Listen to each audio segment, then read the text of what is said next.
WGN Sports. Holy cow! Yeah! Score! Yeah!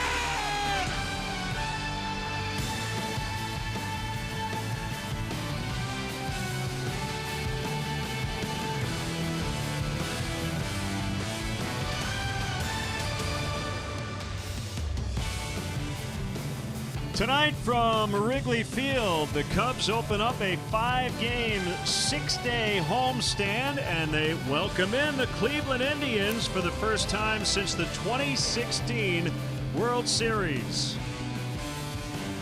Great to have you with us for Cubs baseball on WGN. Jim DeShays and Len Casper with you. Cubs are coming off a pretty good road trip. They went 4-2, battled rain, day-night doubleheader, and the numbers were really good. Yeah, a good stretch of baseball. They've won 9 out of their last 13, as Len mentioned, 4-2 on the road trip, averaging better than 5 runs per game. For me, probably the best news on the trip, the performances of Darvish and Quintana in their starts in Cincinnati. Looks like they're back on track, and Ian Happ swinging a hot bat as well. Cubs 2 games out of first in the Central. The Indians under 500, but leading their division over in the AL in a matchup of stuff tonight. Trevor Bauer and Tyler Chatwood. Indians and Cubs next.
Budweiser. Join the team that enjoys responsibly.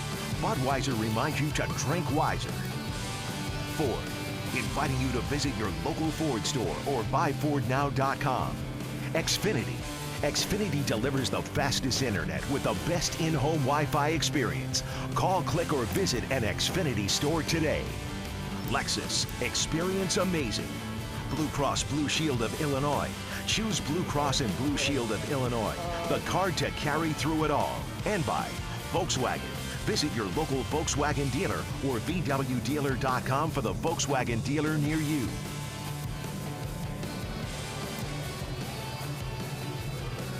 Chicago Cubs baseball in high definition is brought to you by Xfinity. Xfinity delivers the fastest internet with the best in-home Wi-Fi experience. Call, click, or visit an Xfinity store today. Get the umpiring crew for you. 2-game series, interleague play. Will Little will work home plate this evening. Crew chief Ted Barrett is at first. He's the tall guy on the left.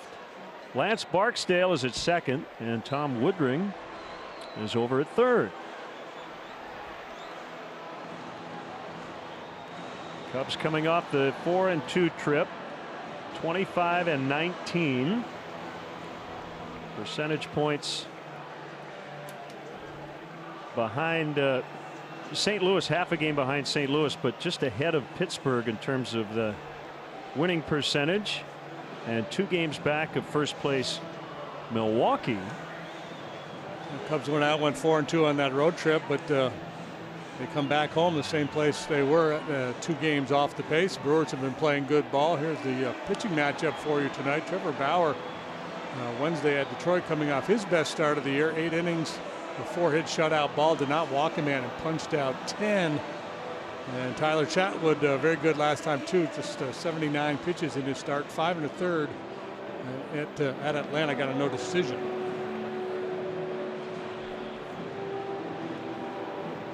Cardinals a winner last night over the Kansas City Royals. Miles Michaelis continues his hot start with a 4-hit shutout. And the Indians are in first place, but they're under 500. They're 22-23, but due to the weakness of their division, they've been able to kind of mud along in 8-13 over their last 21, and they have remained in first place every day for the past month. It's hard to call it a race. It's more of a saunter in the American League Central. It's out for a leisurely jog right now, but everybody expects the Indians at some point to take off and get hot. Cubs will play every team in the American League Central here in 2018. 3-2 so far against the Indians and the White Sox. Here's Terry Francona's Indians lineup. They lead the majors in May, 6.22 runs per game. Francisco Lindor, the switch hitting shortstop, leads it off. Michael Brantley has hit in 10 straight. Jose Ramirez plays third. Yonder Alonso at first. Melky Cabrera, just his second game with Cleveland, signed to a minor league deal in April and brought up on Sunday. Jason Kipnis off to a very slow start. Roberto Perez, the closer. Greg Allen is in center field. They've had some injuries in the outfield. And Trevor Bauer does not like hitting, but he's tried to make the best of it. More on that later. Check in with the Cubs defensively this evening. We'll find Kyle Schwarber in left field. Albert Almora Jr. plays center. Ben Zobrist is the right fielder tonight. Chris Bryant and Addison Russell man the left side of the infield. Javi Baez, Anthony Rizzo on the right side. Wilson Contreras behind the plate. And let's take a look at the Cubs Blue Cross Blue Shield starting pitcher tonight. It is Tyler Chatwood. Choose Blue Cross and Blue Shield of Illinois, the card to carry through it all. He is 3-3, ERA of pi. League batting just .204 against him. That's one of the better batting averages against in all of Major League Baseball. And you the note at the bottom, just 1 home run allowed, 43 innings of work. It is Military Appreciation Night here at the ballpark, and Kyle Schwarber honoring tonight's guest. So it's cold and the wind is blowing in, but the skies have cleared, and not a bad night at all. No, you're wearing a jacket. Not bad at all. Throw on a sweatshirt, cover the head, settle in and watch them hardball. This is Tyler Chatwood's second start against Cleveland this year. He beat them back on April 24th. That was his first win as a Cub. In 6 innings, allowed 4 hits, 1 run in that game. Just in terms of how he threw the ball, maybe his best last time out. He was very efficient, only walked a couple. So Lindor will step in. Last time the Indians were in this ballpark, the Cubs were able to stay alive with a 3-2 win in Game 5 of the World Series, and we know what happened when they went back to Cleveland. First pitch is a strike on Lindor to get us started. He's had a huge month of May, hitting over 370. 0-2.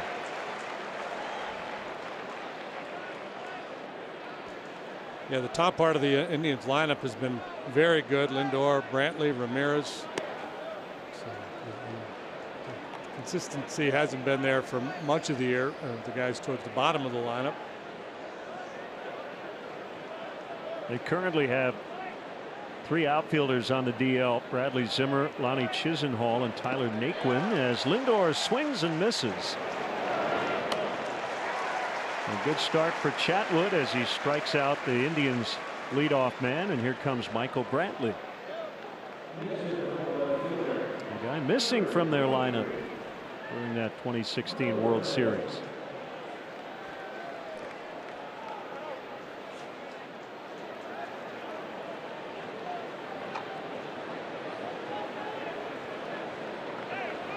He's got a 10-game hitting streak, as we mentioned in their lineup presentation, during which he's batted .349. Swings at the first pitch and then lifts it deep to left, but it is playable. Kyle Schwarber, right on the edge of the track, hauls it in. 53 degrees and east wind at 4 at game time. Yeah, another day, that's probably a home run. It's a quick out for Tyler Chatwood, looking to have a very efficient first inning here. Now the switch hitting Jose Ramirez.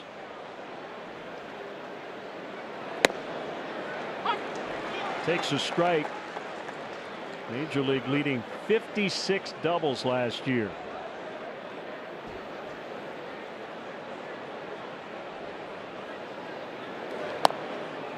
Off the outside edge. I don't think there's a better left side of the infield in the game. Just in terms of production. I don't know about defensively, but what they get offensively from Lindor and this guy, as good as it gets.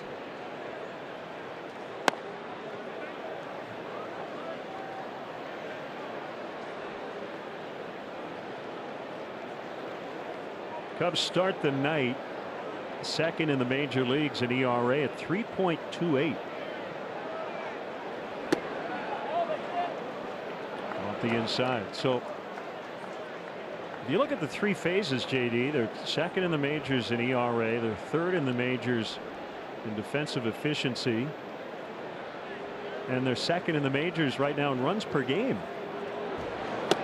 So there's room for improvement as Ramirez draws the walk, and that is one area the Cubs have, along with the White Sox, the highest walk rate among all pitching staffs. But the overall, the run differential, all those things you look at are really good. Yeah, so the expected won-loss record is actually better than what they've done so far. The best run differential in the league.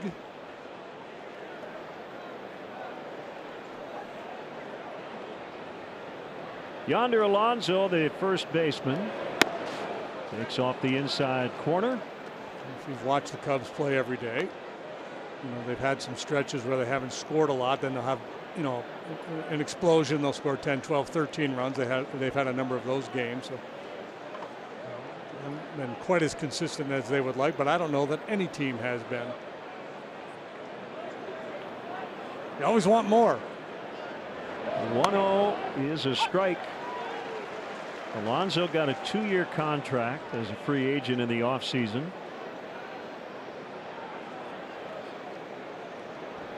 Career high 28 home runs in Oakland and Seattle last year. Had not even hit 10 in a season previously.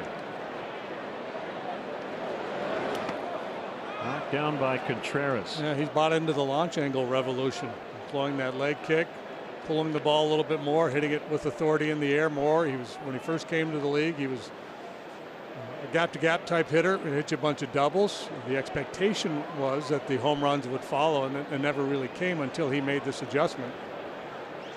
So Alonso, with his 9 home runs, would have tied his previous career high prior to last year.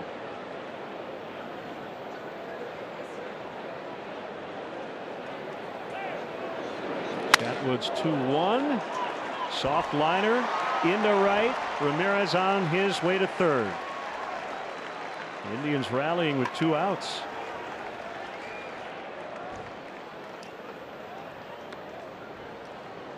We'll bring up one of 4 switch hitters in their lineup, Melky Cabrera.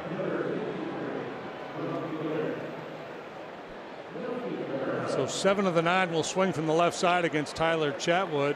Right-handed batters hitting just $167 against him. So I can understand why Terry Francona would go heavy to the left side. It's not like they're wearing him out. They're only hitting .240. Has not allowed a home run to a left-handed batter. As I mentioned, he's only given up 1 all year. You gave us this note the other day. The Indians have the best platoon percentage in baseball in terms of these types of at-bats. Yeah, so they get more at-bats, say, for left-handed batters against right-handed pitching, and right-handed bats against left-handed pitching than anybody in the game. Cabrera now 33. And he takes low, 1 ball and 1 strike. It was a tough offseason for a lot of free agents. Cabrera went unsigned. He signed a minor league deal in April, and this is coming off a .285, 17 homer, 85 RBI year last year with the White Sox and the Royals.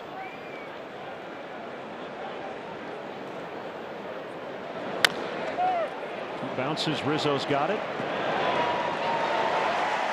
A band we know used to sing. What a drag it is getting old. A lot of big leaguers are finding that out. Cubs coming up when we come back.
Bill's going to try to get all the outfielders into the mix in this 2-game series, so look for Happ and Hayward in there tomorrow night. Tonight, Zobrist and Almora at the top.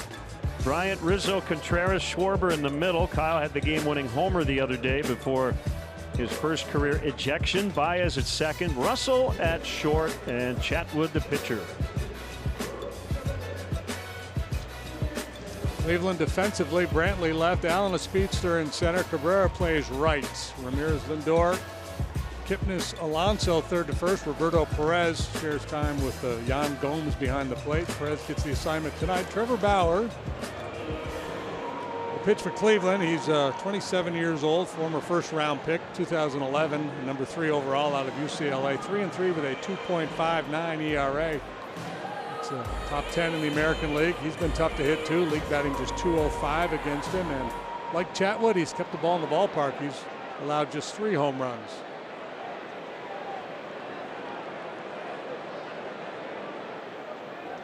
So it'll be Bauer against Zobrist. By the way, your question about Ramirez and Lindor. Yeah. According to Fangraphs, Ramirez has been the best defensive third baseman so far in 2018, and Lindor has been number 2. Diving stop by Alonso, and he'll beat Zobrist to first base. Nicely done by Yonder Alonso.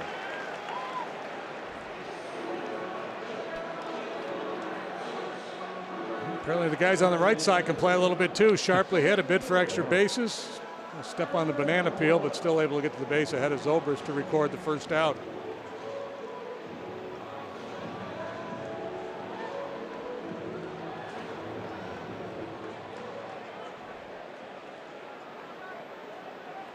Here's Albert Almora. 419 over his last 10 games.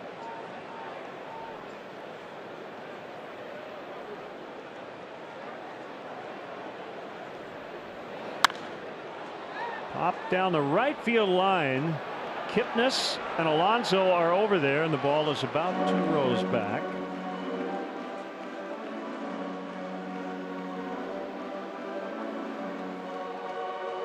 So a foul strike on Almora. Not doing a lot of slugging against right-handed pitching, but the batting average is up, hitting better than 300 against righties with a 366 on base.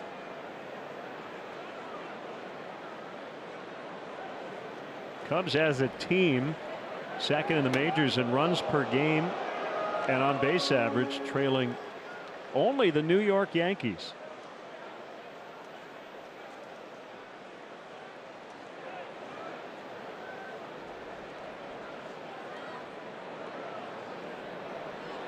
One. 2 balls and a strike. Terry Francona would like some length out of Trevor Bauer tonight. The Indians bullpen really struggling. It used to be such a strength of this club, but near the bottom of the league in terms of bullpen ERA. In the month of May, it's up over 8. And typically the Indians do get a lot of innings out of their starters. 23 times this year their starters have gone at least 7 innings. Only the Astros with 24 such starts have had more.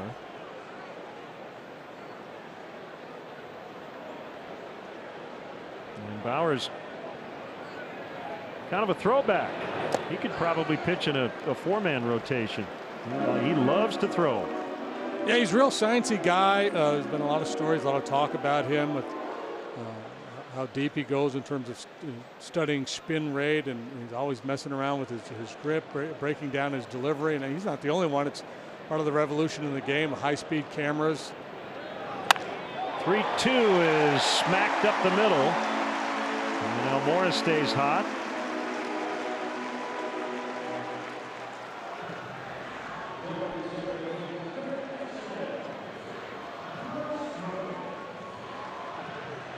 Toe tap, keeps the head still, stays on that elevated fastball. Delivers a solid single to center. Fastball curve, slider cutter change for Bauer. He's got a wide assortment of pitches, doesn't lean heavily on his fastball. He's got a good one, averages 94 miles per hour. He throws his curveball a lot, almost 30% of the time.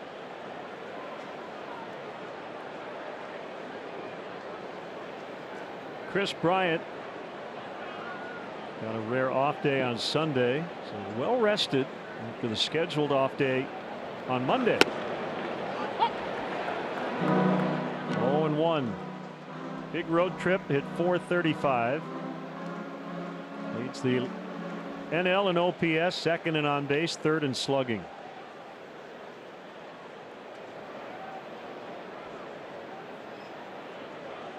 Alonso holds on Almora. And Bauer to the plate. It's 1-1.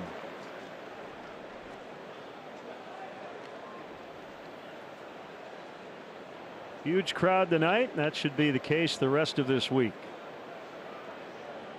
Another night game tomorrow, off day Thursday, and then the Giants come in for the holiday weekend. Holiday? Yeah, next week's Memorial Day, right? Monday? That's right. I'd forgotten about that.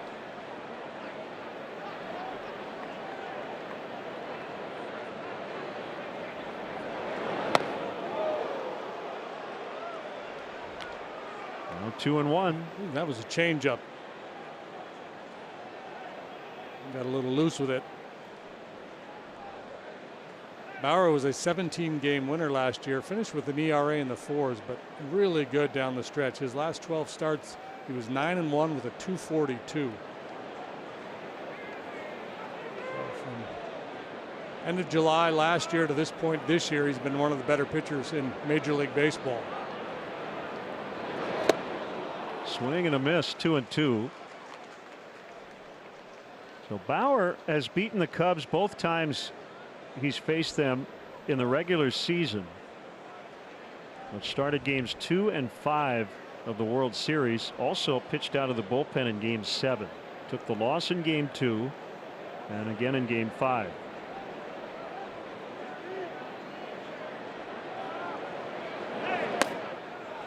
Full count.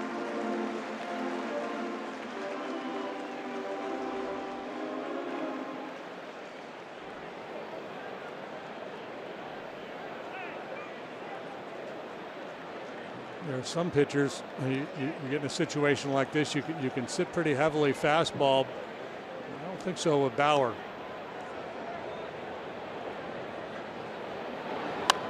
Fouled back by Chris.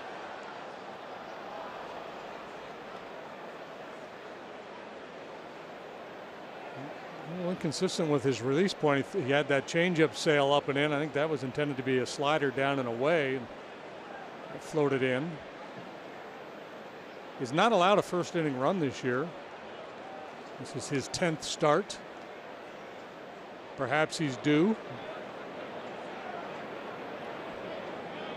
Now Moore not going, and Bryant fouls again. Invariably, when you see a matchup like this, you tend to go back to that World Series. And for me, as you look at the Indians not being able to close out the Cubs, the way that postseason was set up, their pitching staff was really on fumes by the end. And Bauer's start in game 5 came on just 3 days rest. And the Cubs kind of had their pitching set up throughout the playoffs. And we talked about it when we were in Cleveland. It's not as if there was one moment where the Indians felt like they handed the Cubs anything. I think the Cubs just kind of outlasted them.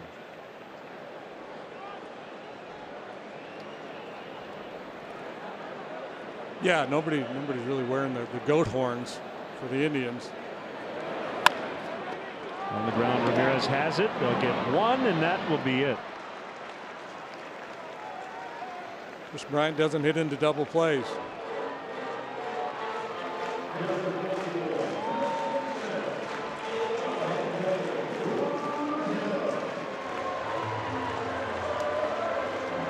So here's Anthony Rizzo. 2 outs, a man at first.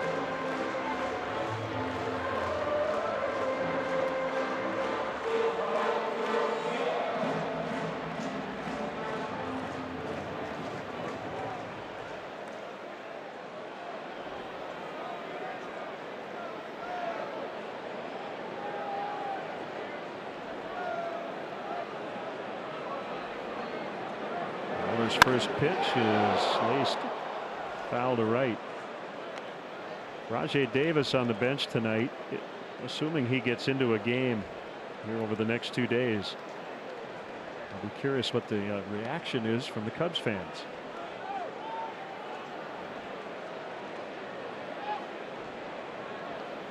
Will it be smattering of booze, I'm guessing.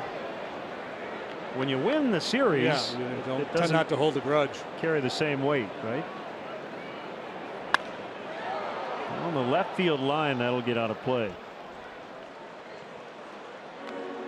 It's pretty aggressive here against Bauer. A lot of first pitch swinging. We saw it with Zobrist. We see it with Rizzo, and they do that. Cubs attack early. They drew a ton of walks in that series in Cincinnati. Excuse me. A fair number of them intentional, to Ian Happ in particular.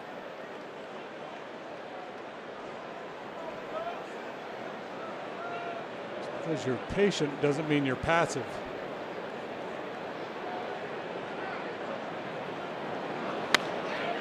Lined into right center. Bryant on his way to third. Aggressive turn by Rizzo.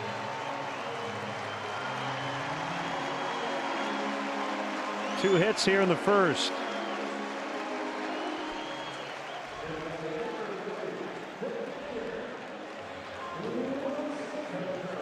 nice job, Anthony. Again, real quiet, choked up, quiet front side. It's a thing of beauty right there.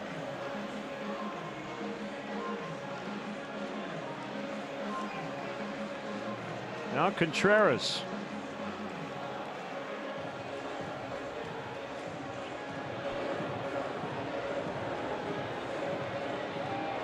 Contreras, one of a number of Cub hitters who really performed well on the road trip. Wilson batted .300. His 2 stops in Atlanta and Cincinnati.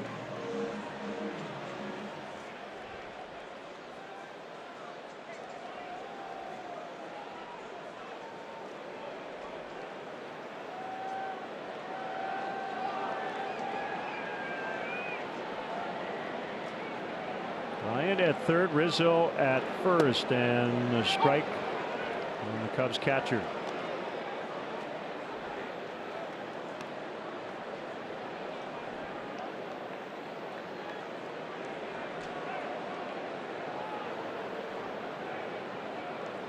Bauer set at the belt. Here it comes, swing and a miss. And a breaking ball. Getting a lot of tweets on the BD 911 behind the mound. I don't know who carved that in. I'm sure one of the pitchers. It was Bauer, I'm told. Okay.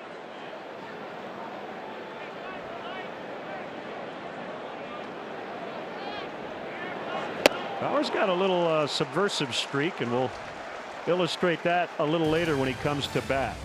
0-0 after an inning.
Stats and info while watching at home. Game Zone is sponsored by The Great Escape. Pools, patio furniture, hot tubs, and more. Escape your everyday. Shop The Great Escape. Cub fans, nobody tops your passion and nothing beats the experience of Cubs baseball here at Wrigley Field. Be a part of it all season long. Everybody in. Tickets are still available for tomorrow night's game against Cleveland, as well as this weekend set with the Giants. Cubs.com. Northbrook's Jason Kipnis trying to get his season going. It has been a major struggle. 5th worst OPS among qualifiers at .524.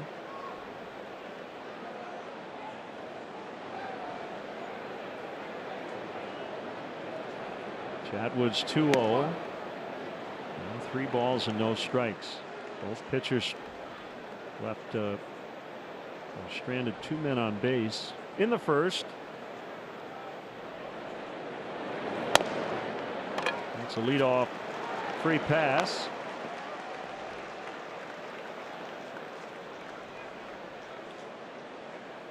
You talked about the Cubs and all the walks, and Tyler is the primary culprit there. I say that guardedly because despite all the walks, he's still got a 3.14 ERA. Been so hard to hit. The walks really haven't hurt him, except for running that high pitch count, which means an earlier call to the bullpen. I think the biggest thing for him is that he isn't giving up home runs, right? So typically those walks come back to bite you with 3-run homers. Yeah, he's not giving up home runs. He's not giving up a lot of hits. He's not giving up slugging. He's 4 or fewer hits in his last 6 starts. Carlos Zambrano did it 7 consecutive starts in 2010. The last Cubs streak that long. 5 straight misses to start the inning. Roberto Perez shows bunt and lays down the third base line foul.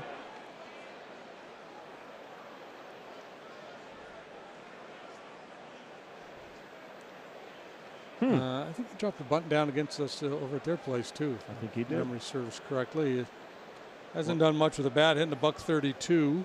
The only thing about this is the pitcher wasn't batting that night, and he's the 7 hitter. And the guy behind him isn't much of a threat either. So that's what I was talking about earlier. This is most clubs at the top of the order is better than the bottom, but it's a pretty big discrepancy with this group. Lindor, Brantley, Ramirez, Alonso, all putting up very good numbers. In the case of Alonso, the power numbers are good. The average isn't good. Kipnis struggles. Allen is called up to play some outfield. He's a speed guy. He hasn't hit much since he's been here.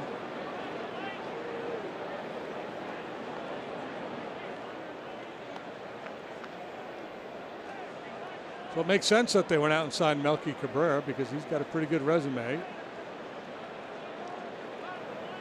Might be able to help. 2-1 the count. Here's the pitch. Ground ball to first. 1 at second. Relay in time. 3-6-3 on the double play. And that's the conundrum that Terry Francona is in with Chatwood out there. A ground ball pitcher, so if you don't start a base runner, you don't play a little hit and run, you run the risk of bouncing into double plays. But he's not around the plate a lot, so if you put a hit and run play on, you might come up empty with a swing. You might say, man, why don't we just wait? Maybe we'll take a walk and get a guy in the scoring position that way.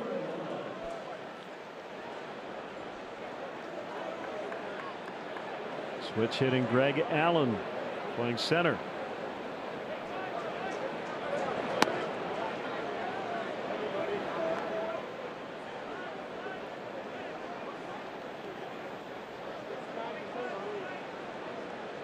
Bauer, the pitcher, is on deck.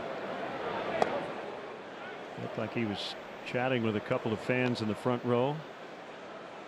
He's an interesting cat.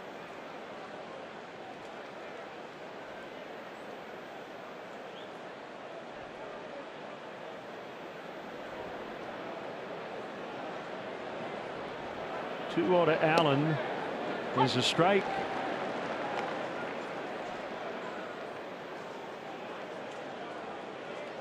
Bauer admits he hates hitting with every fiber of his being. Swing and a miss, 2-2.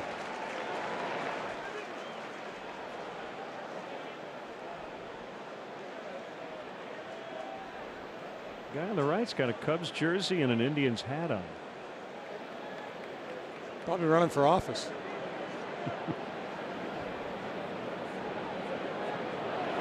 He's running for regional manager somewhere. Maybe Fort Wayne.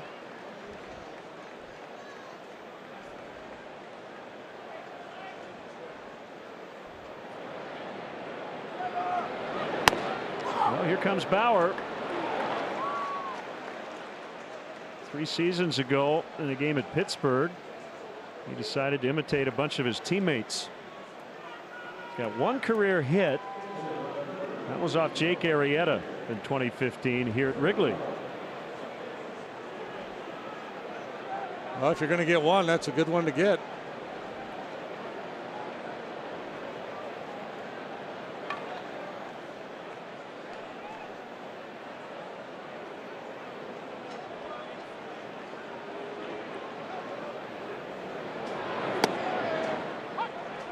Time now for the high-speed replay powered by Xfinity. That's the Mike Aviles bat waggle. He then did the Jason Kipnis.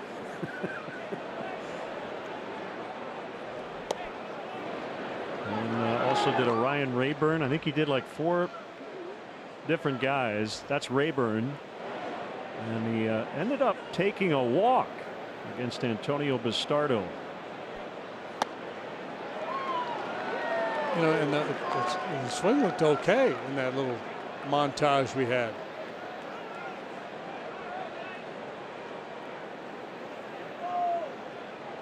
Two bad walks here at the bottom of the order, and nothing else. The Indians are going to be able to turn it over. Russell will lob to Rizzo, and that's it. 2 walks in the inning, no damage done. Scoreless early.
A destination to go before or after a Cubs game with delicious sports bar fare, 4 expansive bars, 2 outdoor terraces, 35 TVs, a 9-panel LED screen.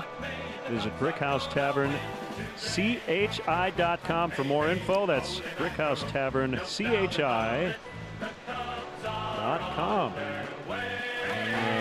We are sampling some of the fine eats. What do you got there, JD? Got a pepperoni pizza. Got a double burger. There's a chicken sandwich. There's all kinds of fries. I have my annual physical in the morning. I can't eat after 10:30 tonight, so I'm going to have to eat all this. Fried chicken sandwich.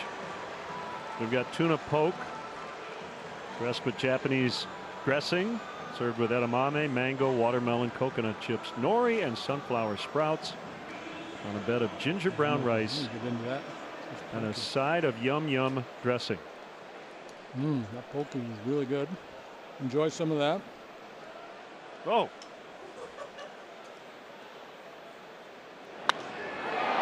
Kyle Schwarber in the air out in the deep left center, and on the warning track it's hauled in by Greg Allen. Schwarber hit a game winner in Cincinnati on Sunday and just missed.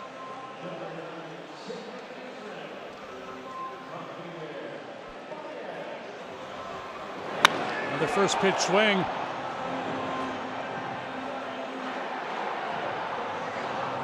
And like Brantley on another day, that ball would have flown out of here. So these pitchers who both have long streaks of not allowing a home run on the line. A little break with the conditions tonight. Ball one on Baez. Big game on Sunday after a rough day Saturday. Had 3 hits, including a home run. His 11th. And a real nifty double play on defense as well. 1 ball, 1 strike.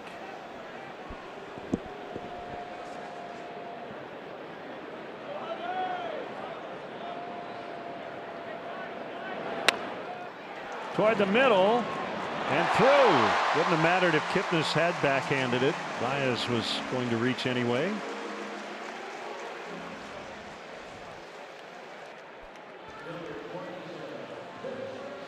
Yeah, good pitch, breaking ball down, and this time he doesn't pull off. He stays through it and gets enough of it to nudge it through the middle of the diamond. 3rd hit for the Cubs tonight. All singles.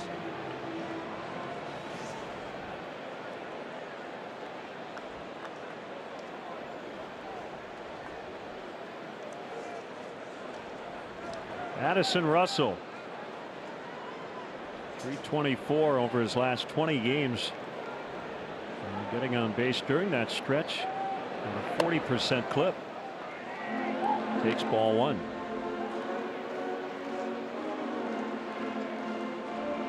Cub hitters have collected at least 10 hits and 6 walks in each of the last 4 games. First club to do that since Joe Maddon's Rays in 2008.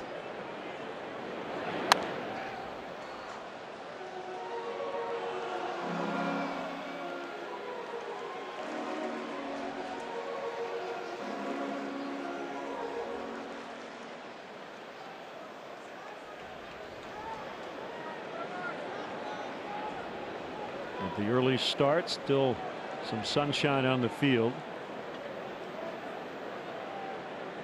Lights are on. And Bauer's 1-1 off the outside corner.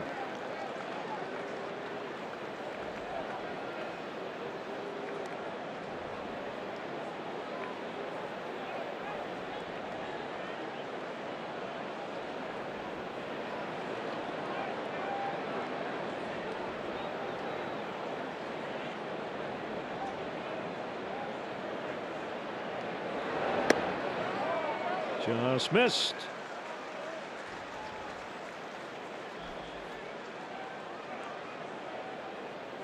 See the numbers here, the improvement in terms of home runs per 9 innings for each of them, and in MLB only Carlos Martinez has a better home run per 9 innings rate than Chatwood does right now, and you don't have to go very far down that line to find Bauer's name.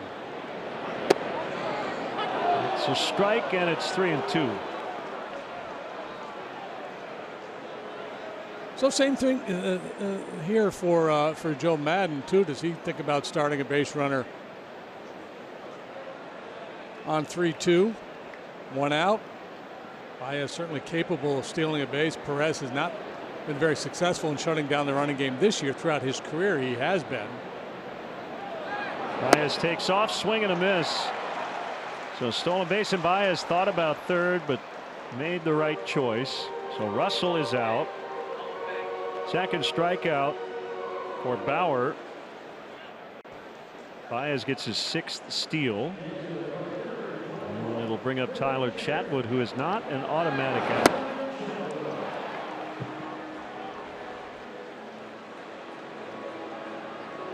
And the primary reason for starting the base runner there again is to stay out of the double play. You don't want Chatwood leading off the next inning. Yeah, and he's capable of helping himself here.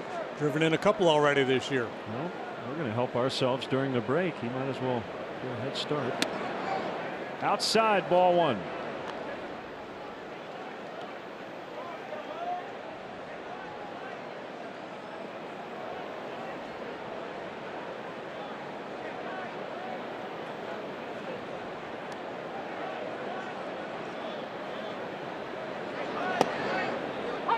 In this series, the Cubs will face 2 UCLA right-handers.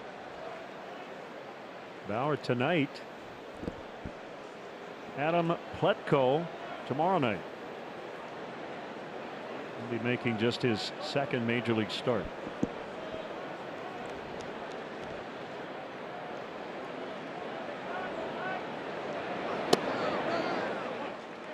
Coach Lowe, yeah, this is our 2nd look at Bauer. Played a couple games in Cleveland. Here are the guys we're not seeing. The Cubs catch a little bit of a break. Kluber, Carrasco, Clevenger all putting up very good numbers. The Cubs missed all 3 of those guys, both in Cleveland and here in this 2-game set. That is caught by Alonso. Cubs strand a man. Spring has arrived. Fountain up and running. 0-0 after 2.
With Mike Lafrano, the Cubs Executive Vice President, Community Affairs and Chief Legal Officer.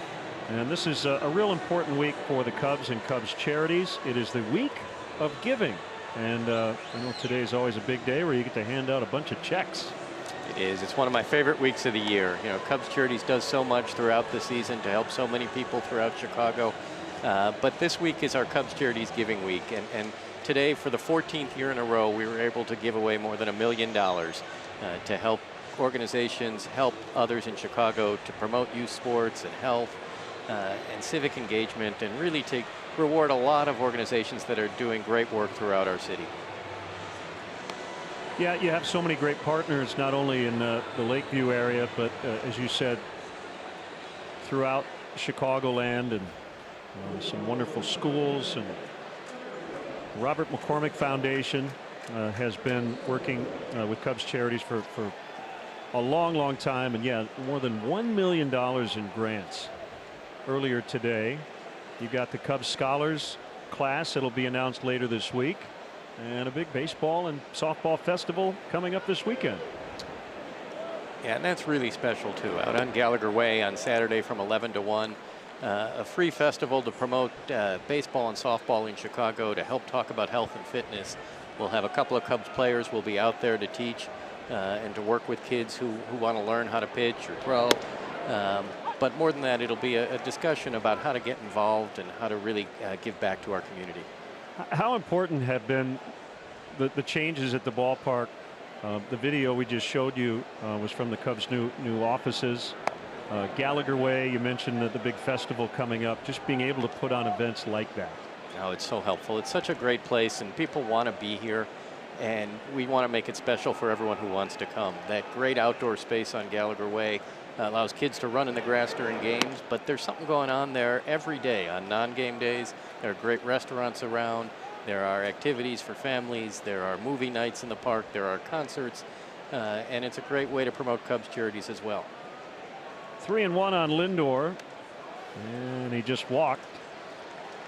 So that's the 4th walk issued here early on by Tyler Chatwood. And that's the risk you run with the walks in the previous inning. It allows the batting order to turn over, and now you've got Lindor, a very speedy guy on base, with the leadoff walk here in the 3rd. No doubt the antenna are up there on Jim Hickey, the pitching coach, as Chatwood, who was much better last time out with command, has struggled here early tonight. Jose Ramirez, the batter. Mike, is there not isn't there a live softball game coming up too? Is there something? There is. It's charity related behind that. There is. Cubs Charities working with Brewers Charities, and the Cubs wives are going to, when we go up to Milwaukee, play a game against the Brewers wives. I think some of our folks were practicing today, and they look pretty good. So it'd be fun to see. Is wagering allowed? Get a little action, a little side action. You know. Be careful on that, but I wouldn't bet against our team. That's for sure. Who's the ringer? Did you see him? Have you heard any rumors? Who the players are? They practiced indoors. It was a closed practice. Got to keep it close. Yeah, to they the don't want vest. the scouts. They don't want to get Belichick. 1-0 on Michael Brantley. And that's outside. 2-0. We're chatting with Mike Lafrano. We were talking earlier. It's natural to do it because the Indians are here to go back to the World Series. The Ricketts family has talked a lot about what they wanted to accomplish when they got here, and winning the World Series was right at the top, but community involvement is a big part of it, as Lindor will hold. And 3-0 on Brantley. But people might not realize those things go hand in hand in this way. The more the Cubs win, and winning the World Series, and the bigger the spotlight and all the things that come with it, allow you to be more involved in the community and to raise more money for great causes. I think that's right. And those who've heard us talk about it know we've talked about 3 goals. We talked about winning a World Series and hopefully winning many more of them. We talked about preserving this wonderful ballpark and developing the area around it, making it a place that people want to come all year round, and I think we're well on our way to doing that. And we've talked about being a good neighbor and giving back, and you're absolutely right. All those 3 things work hand in hand. They work together. It's the right thing to do, to give back and to contribute back to this great city and to our fans who mean so much to us. It's something we want to do, and it's certainly made easier by all of the amenities that are around the ballpark and people who want to come and be a part of this team. Full count on Michael Brantley. 0-0 tie, 3rd inning. Let's see if Lindor's on the move here. He is not. And that ball's grounded into right. And Lindor will stop at second. That is just their 2nd hit.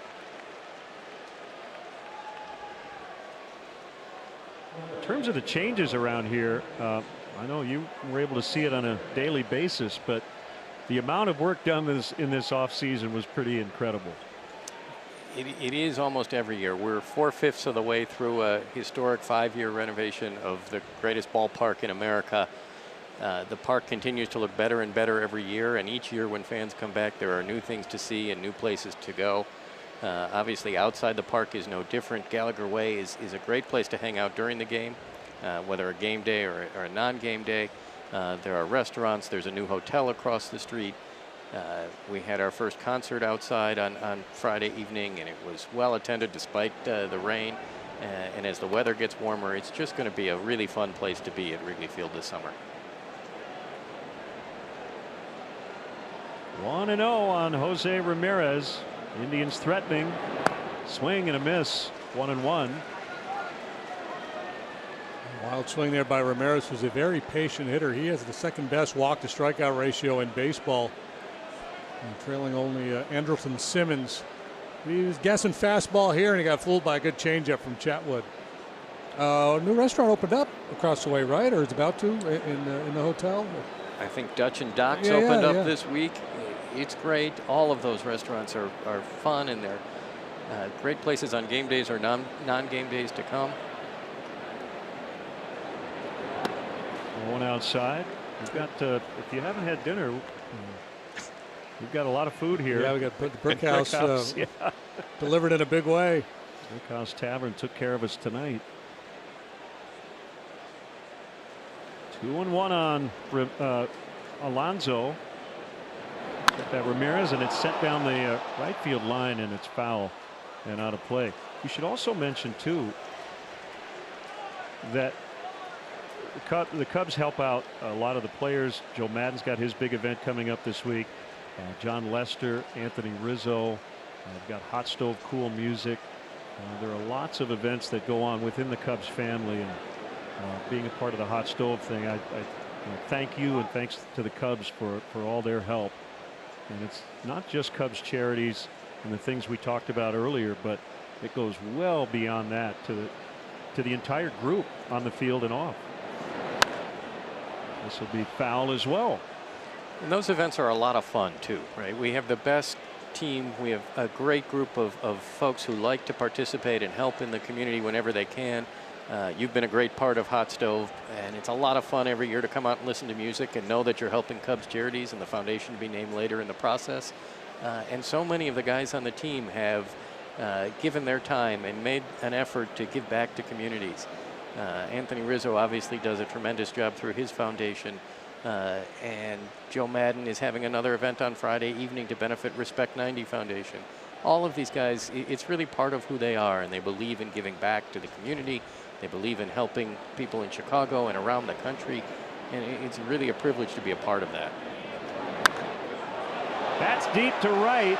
Zobrist back, and he'll watch it go into the basket. Jose Ramirez with number 14. And the Indians have the early lead. The dreaded 3-run homer. Well, the narrative with Tyler pretty much all year has been he has struggled with the command, but he hasn't made a lot of mistakes in the strike zone. We talked about it earlier. We showed that graphic just a little while ago, the fact that he allowed just a 1 home run. This is a 2-seam fastball. It's down in the zone, not a horrible pitch. Real good swing by Ramirez. He's just a really talented player, one of the most underrated players for my money in all of baseball. Walking home run tonight.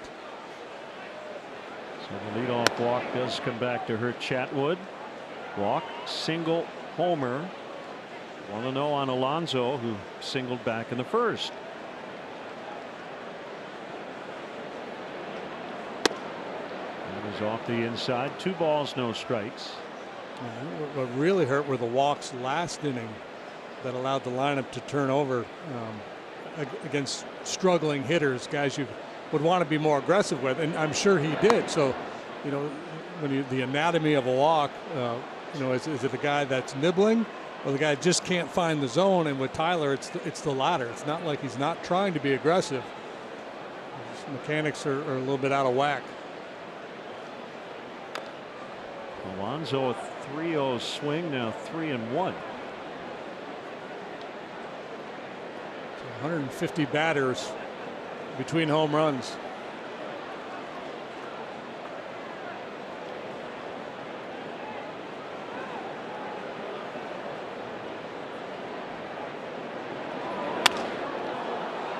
Zobrist will have to play it on a bounce.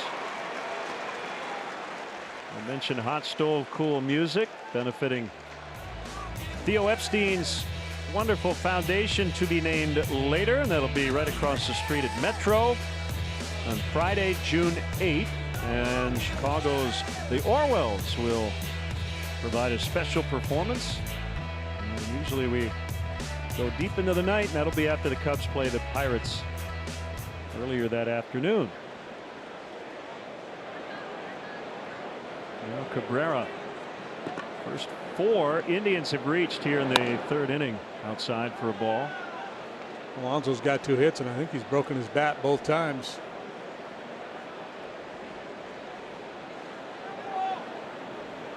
There is early action in the Cubs bullpen. Montgomery, bouncer wide at first. Mike, how gratifying is it for you to have been, part of this organization for a long time, and discussing the ballpark changes. I remember walking into your old office here in the ballpark. Your new office is a little bigger, a little more modern than it used to be. Not only the physical changes here, but the Ricketts family coming in, adding so many great people to the organization, and just all the community meetings you've had over the years. You probably know more people in Chicago than anybody I know. It's been a fun ride, hasn't it? It really has. Yeah, I grew up not far from Wrigley Field. And if you told me I could have had this job a long time ago, I would have said pinch me, because it's been a dream.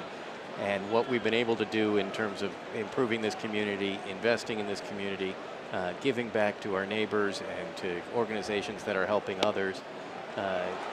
Cubs associates, Cubs front office employees dedicated more than 3,400 hours of community service last year to give back, to help our schools and our parks and so many organizations throughout the city. And it's an honor to be a part of that. And of course, as you say, it all starts at the top. The Ricketts family has been tremendous at not only giving us the resources to do it, but encouraging us to do it and pushing us to do more. Even the Cubs caravan, and it used to be you'd go to different towns and sign autographs, and in a lot of ways it was to sell tickets and sell excitement about the season. That really has turned into more of a community day. And I think it speaks to, again, the great things your entire department has done. And there's a big buy-in from the players, and that is all of it, right? Because without them, a lot of these events couldn't happen. I think that's right, and we're fortunate to have a great group of players who want to participate. As you mentioned, our Cubs Caravan has turned into an opportunity to paint schools and build classrooms and help out at Chicago Public Schools and other places that need it, and we've done that the last few years in a row. We want to continue to not only give dollars away, and that's important, but be invested ourselves, and the role models that our players are for kids, to encourage them to get out and play. We teach not only the skills of baseball, but skills of life. So we'll teach, running the bases, but we'll teach about being a good teammate. We'll talk about pitching and catching, but we'll also talk about resilience and grit and what it means to come back. If you lose a game, come back the next one and play even harder. And those sorts of skills are things you learn in sports, and that our guys are uniquely positioned to teach. And if we can instill those skills in kids around this city, we make everybody stronger. 2-1 to Kipnis. Chatwood needs a ground ball at an infielder. He got one in the second on the 3-6-3.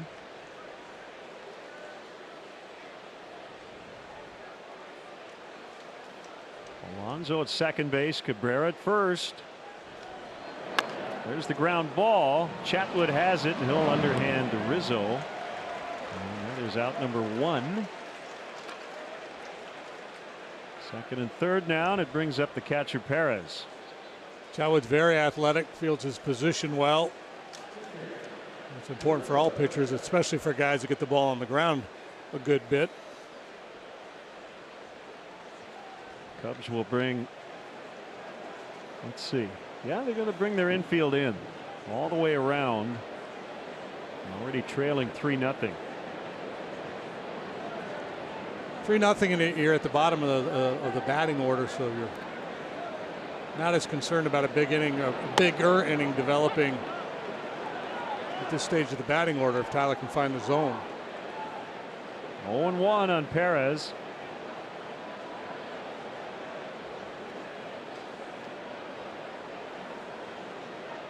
Here it is, just off the inside corner. A laborious third for Chatwood. Downside, of course, infield in with 2 runners on is base hit through that infield likely scores 2. Alonso's not really speedy, but he's getting a huge lead. 2-1. Yeah, it's Jim Hickey just getting off the phone, checking on Montgomery out there in the pen to see if he's ready to go. I'm guessing if he doesn't get Perez here, it's going to be Montgomery.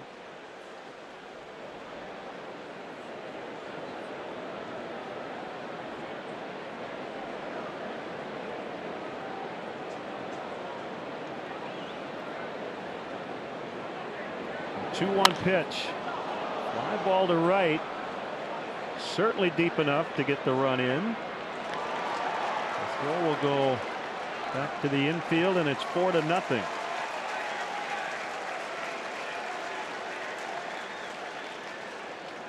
So the first 4 batters here in the 3rd inning have all scored. 2 outs, and it brings up Allen.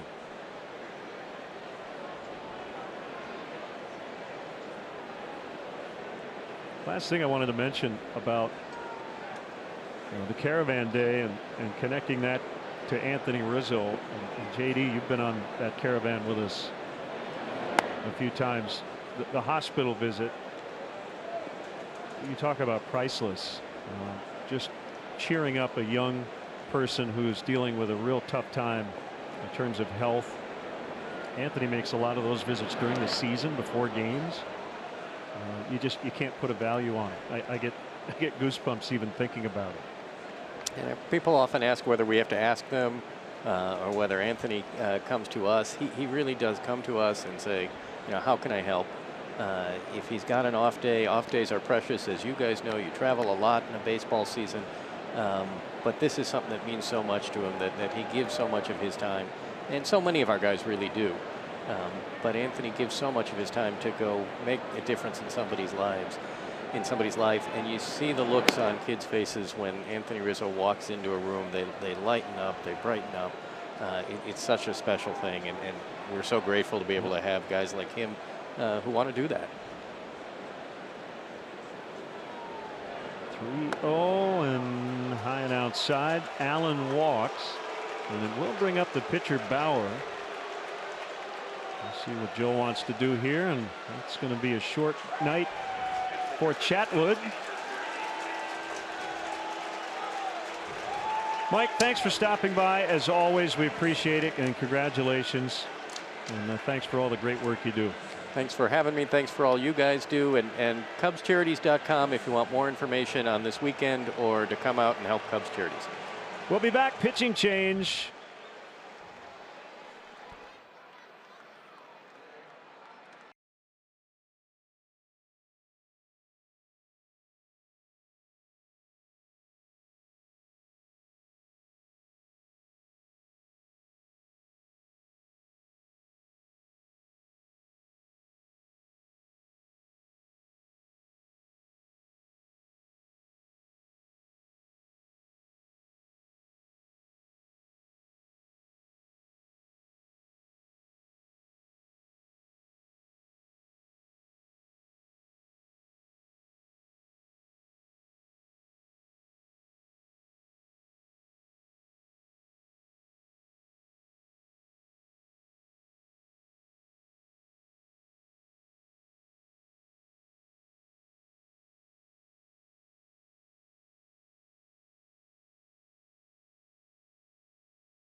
July 14th with special guests, the Pretenders. Don't miss out as these legendary rock bands make their heavy metal debut at historic Wrigley Field. Tickets are on sale now.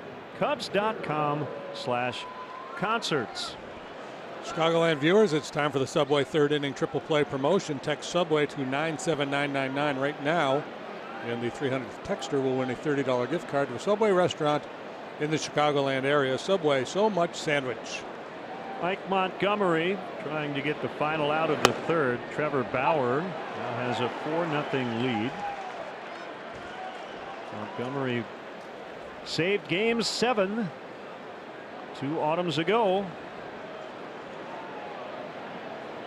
It's a good fit in this situation. The left-handed bats they have.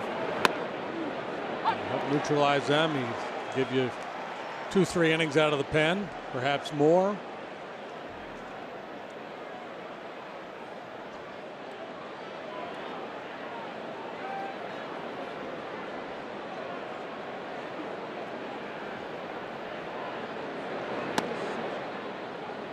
One and two.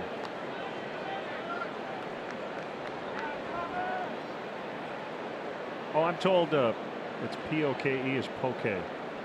Pokey. Well, I said pokey. Okay. I said it wrong. Called strike three. But the Indians get 4-3 on the Ramirez homer, and they lead in the third.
After it again tomorrow night, first pitch 7:05 and up to the first 10,000 early arriving fans receive a Cubs Star Wars t-shirt presented by the Ganella Baking Company.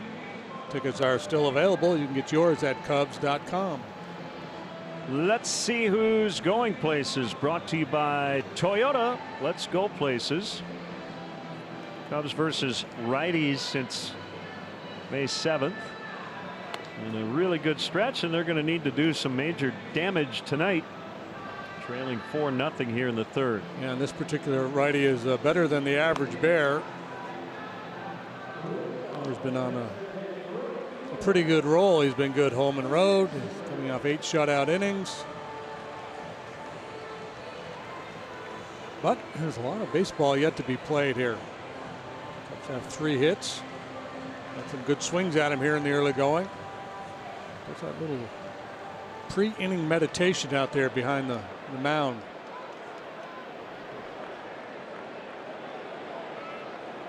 Happy 24th birthday, Mike Prasnowski, celebrating this week as Bill Zobrist stands in. And takes a strike. Belated happy 59th birthday wishes. Guy Holmes watching tonight. On the ground, Alonso's got it. He's been busy over there. Second time he's gotten Zoe. Good contact both times, but on the ground to the pull side, and Alonso there to make another play on him. Seems like he'd want to hit a little ground ball down the third baseline for a double. Anna Harrell recently celebrated her 21st.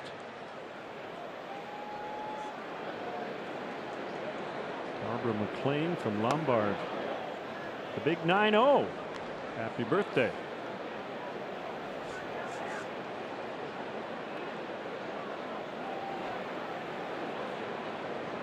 Morris singled in the first inning.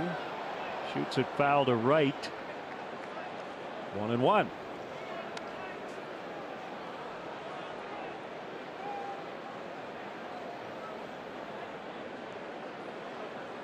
I guess Jose Bautista is a Met. Saw that, yeah. In action already tonight. That didn't take long. He's at that mercenary phase of his career.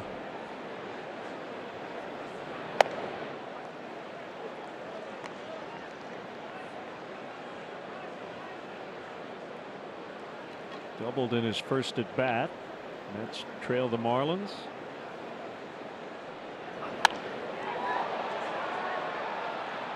Allen's got it.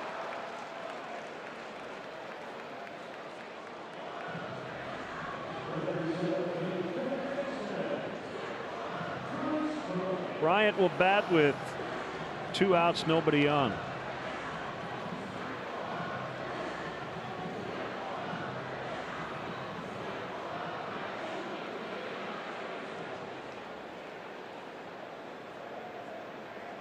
Indians shift to the left on the infield against Chris.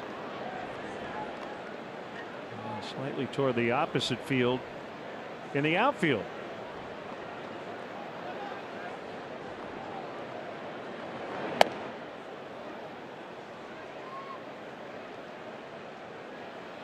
It's the same changeup he threw him last time.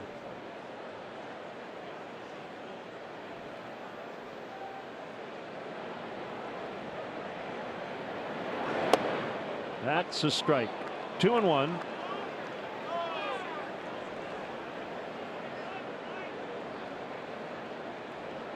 Two off days this week. One yesterday, another one coming up Thursday.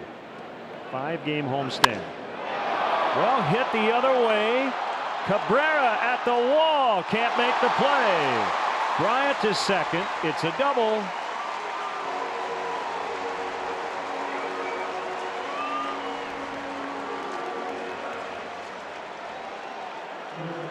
Two-out double for Bryant. I got a 2-1 fastball, outer third and up a little bit, stays right on it, drives it to right center. So I guess the Indians were right in that they were shading him a little bit the other way in the outfield. Cabrera's turning this way and that. Melky had a great reputation defensively. Good arm, accurate arm.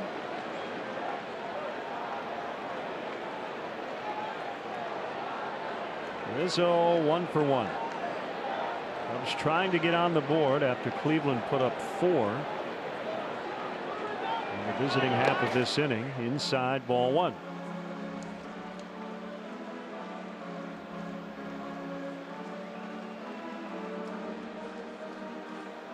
Battle for first in Philadelphia. Braves lead the Phillies 1-0.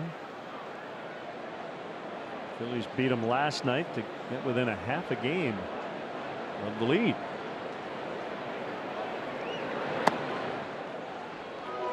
Let's check out our Lexus Run Predictor, brought to you by your Chicago area and Northwest Indiana Lexus dealer. It's been a tough go for Anthony so far this year, but he's been good in these situations. 289 with runners in scoring position.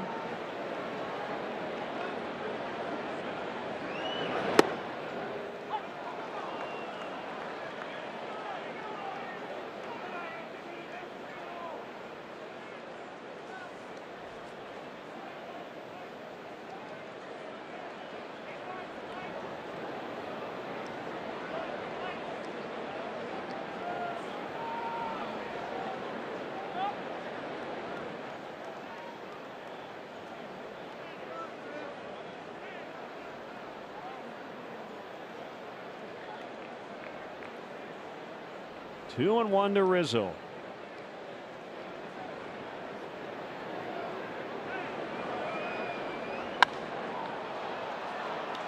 Coming over is Brantley.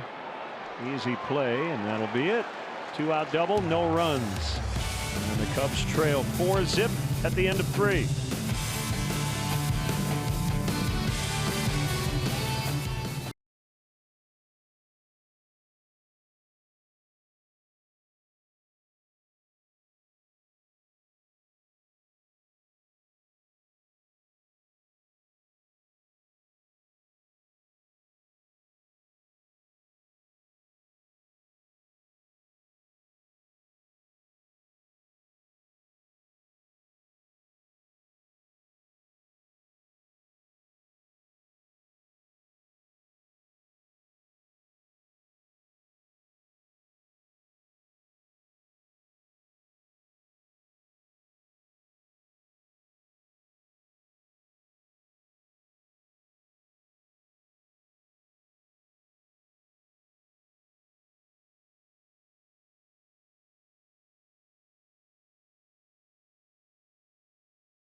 ever at participating locations for a limited time.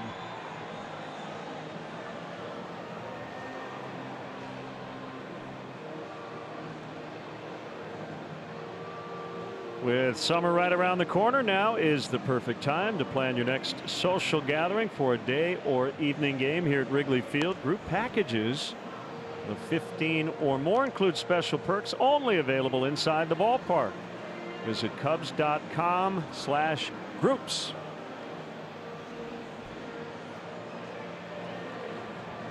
For nothing, the Indians knocked Tyler Chatwood out of the game in the third inning. 4 hits plus 6 walks. And the big blow, a 3-run homer by Jose Ramirez. So now it's Mike Montgomery. Tyler threw 74 pitches in 2 2/3, and only 30 of those 74 were for strikes.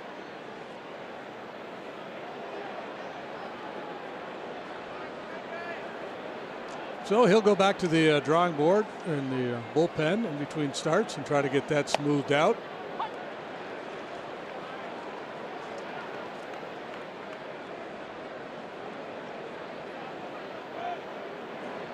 Strike on Lindor. We've talked about him before. His baseball journey very similar to his good friend Javier Baez. Both guys are from Puerto Rico. They went to high school in Florida. Both middle infielders. And they were taken back to back in the first round of the 2011 draft. Lindor went number 8. Baez went number 9. I have to say both the Indians and the Cubs got those picks right. Lindor finished 5th in the MVP voting last year. Special moment for him earlier this season. He hit a game-winning homer in Puerto Rico in front of family and friends against the Minnesota Twins.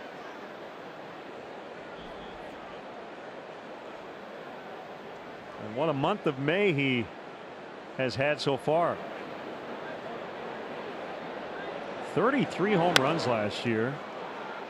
Shallow right field. And of course Baez has to make the play, and he does.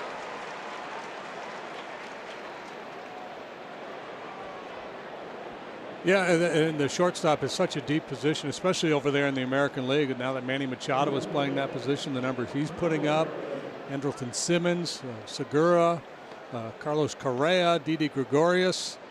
It was cooled off after that great start, but my goodness. Well, they say shortstops can play anywhere, so maybe they can have 8 shortstops in the All-Star game, and one other position they go, yeah. Yeah, you could put guys on the team and play them wherever you wanted to. Yeah.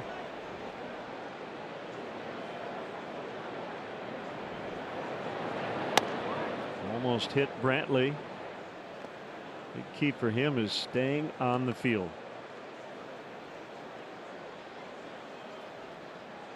11 games 2016 due to right shoulder and biceps issue. He missed the postseason as well. On the DL twice last year, and missed the first 6 games this season following ankle surgery.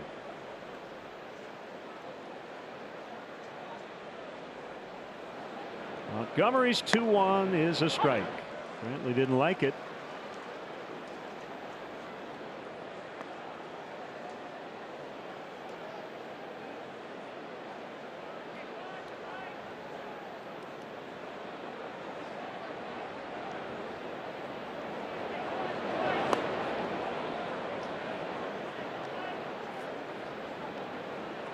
Brantley, one of 9 players in Major League history to have a 45 double, 20 home run, 20 stolen base, 200 hit season. He did it back in 2014.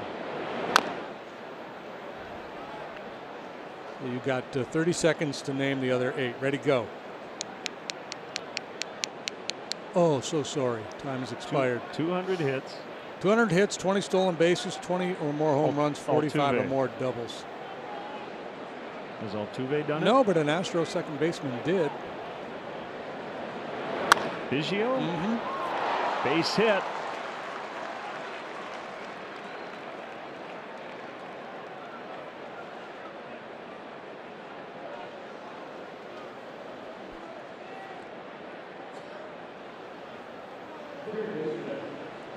Rizzo just couldn't get it. Now Jose Ramirez.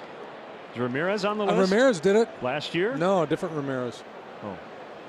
Manny? Nope. Still active. Hanley. Hanley. Okay. You're nailing this question. I'm all over it. Ask me if Ty Klein ever did it. Did Ty Klein ever do it? No, but another Klein did. 1932 Phillies. Chuck Klein. Chuck Klein, yes, sir.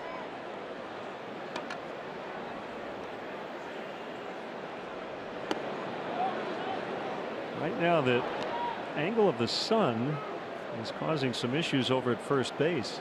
Oh, doesn't it remind you of Jerry Park? He used to have to delay the game in the first inning because the first baseman couldn't see the pitcher for like 4 minutes. Certain. Yeah, certain. And Coors Field too. Certain days, certain game times, and times of the year.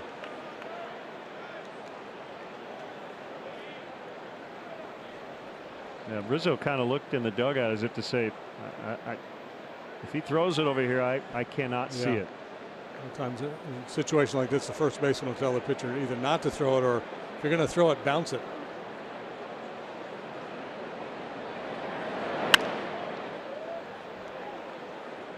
All right, the other names on the list. Oh, I'm sorry. Jacoby Ellsbury did it in 2011. Alfonso Soriano with the Yankees in 02. Larry Walker, Ellis Burks with the Rockies. And then Veda Pinson with Cincinnati in 1959. If you got that at home, congratulations. You go to the head of the class.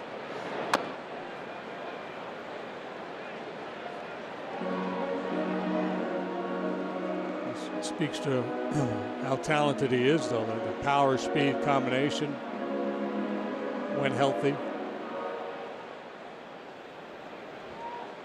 His dad was a big leaguer, Mickey.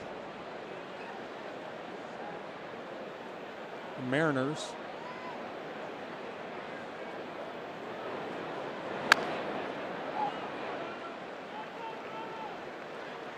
Ramirez keeps fouling off 2-strike pitches.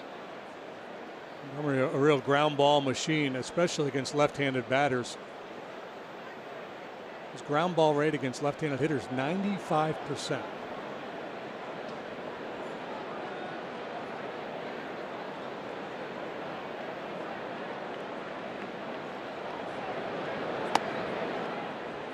Two and two.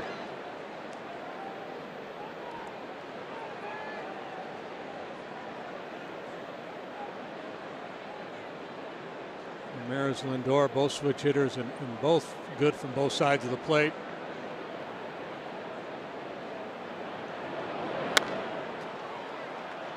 Popped up on the infield. Baez making sure Ramirez ran it out, which he did.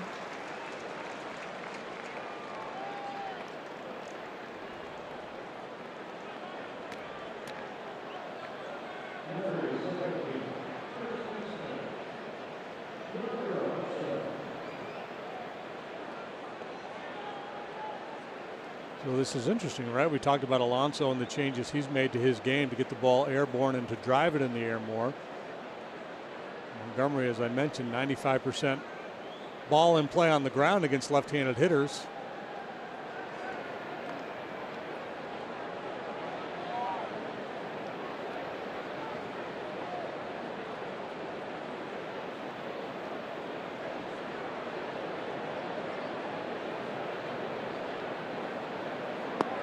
Going outside on Alonso.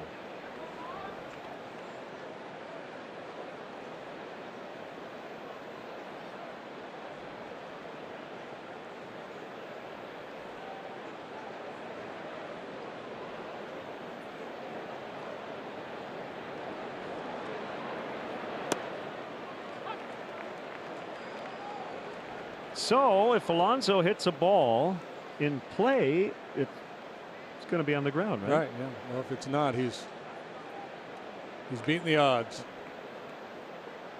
If there's a strike on him, Cubs who don't shift a lot, and we got the pull shift on for him. Bryant's over there on the right side of the infield now. Hobby drifting out into shallow right. One thing that doesn't happen as much as it used to, but occasionally you'll have a fan say, well, why would you shift that way and then pitch away from a hitter? And the answer is basically you don't pitch to a scouting report in terms of a defensive shift. You just pitch to get the batter out, and guys tend to be what they are. Yeah, as hitters. They have swing planes and all that stuff you hear about. The shift is primarily tied to the swing path of the hitter, regardless of what the pitcher does, and then it'll be a little bit in terms of the pitcher's stuff, but you're not going to pitch to the shift. That's kind of a myth that's out there.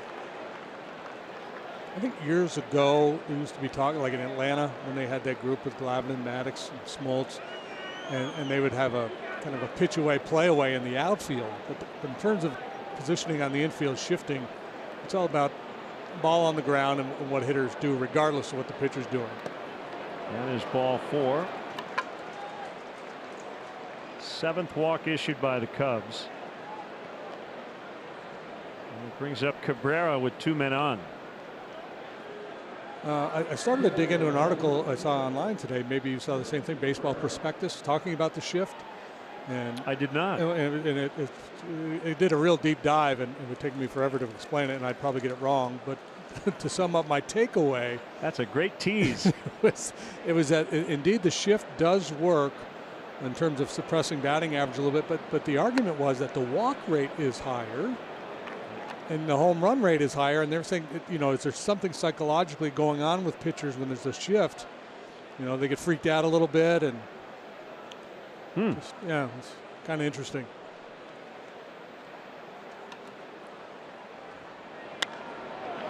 That will get by Bryant. Brantley will trot home. Good play by Russell. Good heads-up play by Addy. Melky Cabrera with his first hit as a Cleveland Indian. 5-0.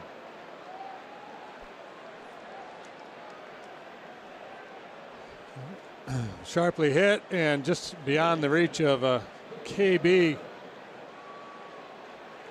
And watch Addy. This Brian Butterfield talks about this a lot. You got to know, especially in your home ballpark, that there's some funky caroms, different things can happen.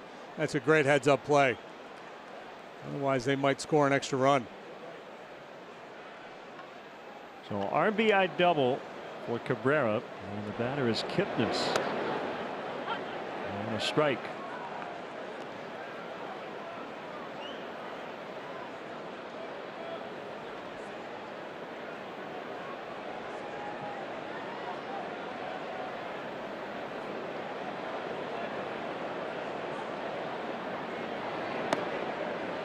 Well, here's the thing about that theory with the shift.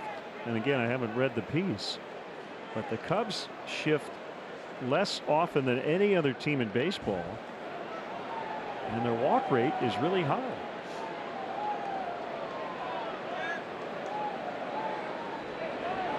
Yeah, I mean that's like I said, he did a real deep dive, and he was doing some speculating. He wasn't drawing hard conclusions, but he's just pointing out the facts. Right, so ball's not in play, right? Walks up, home runs up. Yeah, and whether you can link that to the fact that they're shifting I don't think you can say conclusively.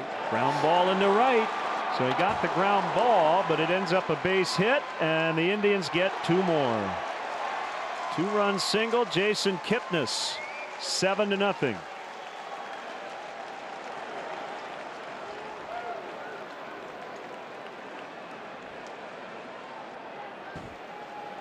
Starting to feel like one of those nights. The good news is the Indians bullpen has really been dismal, especially of late. But with Bauer out there doing his thing and a touchdown lead, this is going to be a real steep mountain to climb.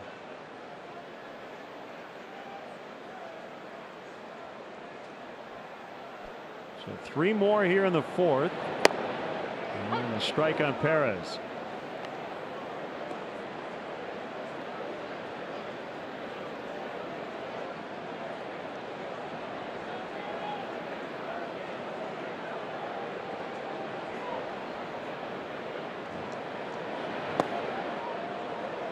Low that time, 1-1. Indians trying to get back to the 500 mark. They're a first place club, but I don't think they've felt real good about how they've played so far. Really interesting though, under Terry Francona, and again, who knows why, they almost always start really slow.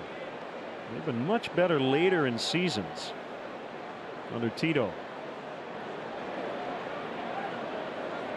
That crazy run in the second half last year. 33-4 over their last 37 games, including a 22-game winning streak. Well, I know this much about Terry. There's not a lot of panic there. That probably helps. The team's scuffling a little bit. Called strike 3. But the Indians do more damage and now lead 7-0 in the fourth.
Nationwide's Jeff Vukovich. Go to jeffvuk.com or follow him on social media. Nationwide is on your side.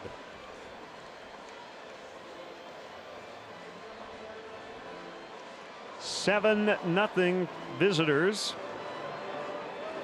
Cubs and Indians split a 2-game series in Cleveland in April.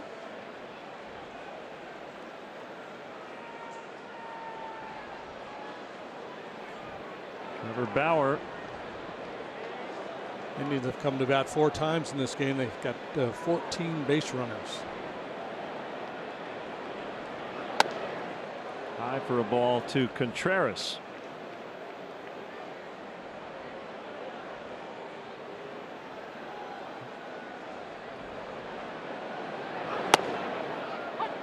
One and one.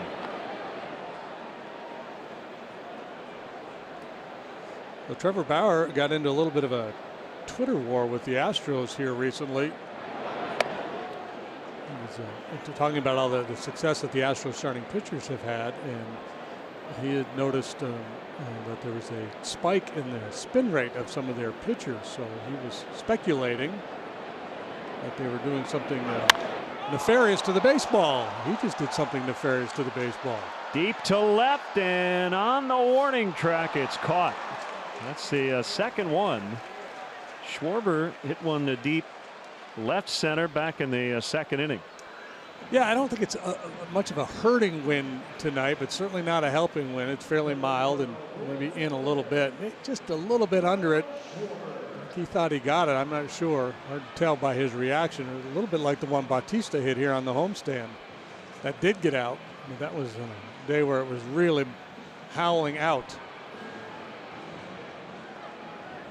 But anyway, Bauer was accusing the Astros pitchers of using an illegal substance to increase friction in the spin rate on their four-seam fastballs in particular. So there was a little bit of back and forth between he and the Astros on that.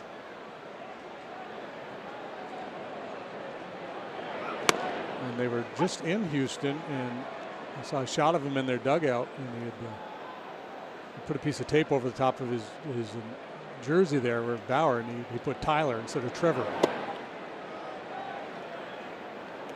He added later he does think baseball should allow pitchers to use a sticky substance. And there have been hitters who think it would be fine if it helps pitchers get a grip. And one of the theories, right, is that a bad grip means a wild pitcher, and if you're throwing 98, you could really hurt somebody. Yeah, there's some merit to that, but I'm not sure I buy that argument altogether. Most guys are using something anyway. Years ago, it seemed to be there was some combination of sunscreen or insect repellent and rosin, or maybe a little pine tar. Schwarber draws the walk. First one given up by Bauer. And he did make a donation, I believe, to Lance McCullers Foundation before that series. Clark's Crew is the official kids club of the Chicago Cubs. Team up with Clark as a member of his crew and receive kid-specific perks, events, experiences, and merchandise. Clark's Crew members even receive priority access to Kids Sundays Run the Bases. Visit Cubs.com/kids to sign up your young Cubs so they can be a part of the fun all season long. Let me put it this way. Being a member of the fraternity of the pitching order, although long removed, I don't buy the argument that guys put sticky stuff on the ball because they don't want to hit somebody. If there wasn't a competitive advantage to be gained, they wouldn't be doing it. I'm with you. That's how they sell it to the hitters.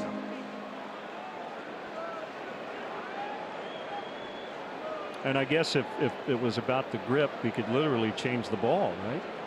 If we wanted to. Isn't the ball they use in Japan have a little more tackiness to it? I don't know. Thought I read that. Steve Cishek is up.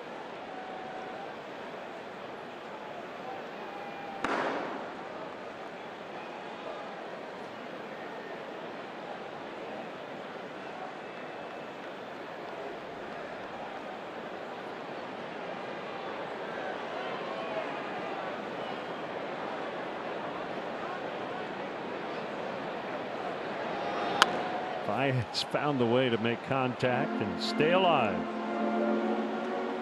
Well, base hit last time up for Javi on a breaking ball that was down, so Bauer here is going to go wider than wide. He's basically saying, well, how far will you go? Kind of like limbo. How wide will you go in this instance?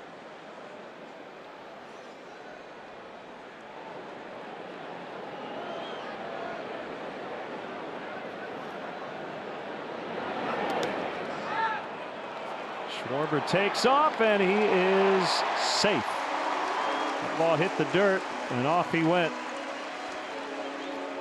Well, it's just heads up base running because he knows what the MO is with Javi in the batter's box with 2 strikes. They're going to spin something out of the zone, and there's a real good chance they're going to bounce it. So he was ready for it. Rosenberg gave him a stolen base, but I don't think he's going if that ball doesn't hit the dirt. Replay brought to you by IDOT. Reminding you that safe driving habits really are a matter of life or death. Learn more at lifeordeathillinois.com. And he has changed it to a wild pitch. I was going to add, I don't have a problem giving him a steal. I think he made the right call ultimately.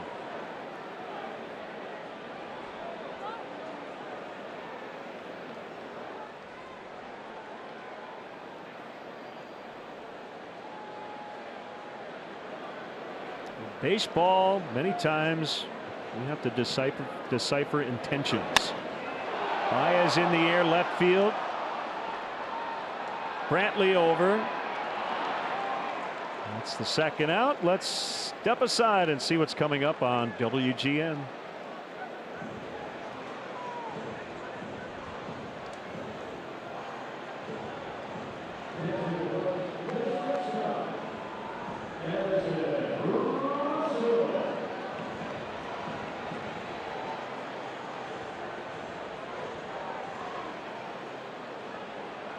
Back here at Wrigley Field. Game 1 of 2 in this interleague set. Indians lead 7-0 in the 4th.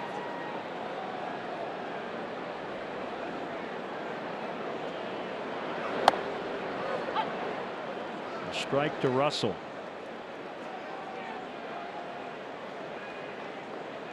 I understand, and Bauer's point on the sticky stuff is it's very difficult to police. I mean, pine tar you can see, but these other stuff guys are using, it's hard to see. So that's an advantage some are taking, others are not because they don't want to break the rules. So I can understand his point of view, saying if you let us all do it, we'll all be within the rules. My issue is I don't want to do anything that keeps the ball out of play any more than it already is. You know, if you're generating more swings and misses with elevated four-seam fastballs because they have all this crazy backspin on them, or sharper breaking balls, whatever it is, I think the industry should be trying to find a way to get the ball put in play more as opposed to more swings and misses.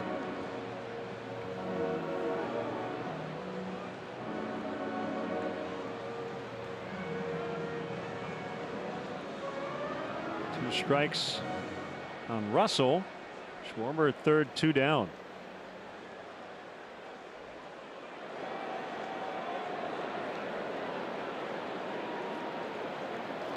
Do you ever mess around in the bullpen with Yes. substances?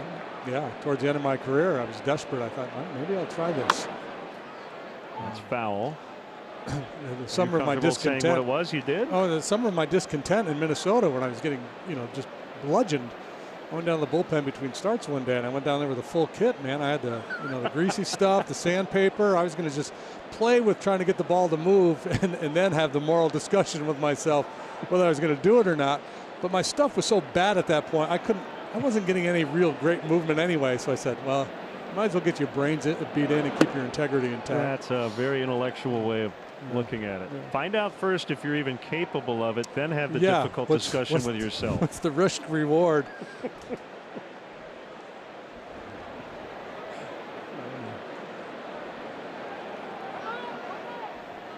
And it's funny because, back in the day, there was, a lot of guys, there was a number of guys that would scuff the ball a little bit or do something to gain an edge. And there was an understanding among certain people that some guys were allowed to do it because they needed it to survive. But other guys, like another guy was like an elite pitcher and he started doing it, it'd be like, wait a minute, you don't need this. Well, they grandfathered in the spitball. Yeah, right. That's a great example of way back in the day. Really part of the last century. I said you can't throw that anymore, but the guys who are throwing it are allowed to keep doing it. Swing and a miss on a pitch way out of the zone. And Bauer has a 7-0 lead after 4.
team that enjoys responsibly, Budweiser reminds you to drink wiser.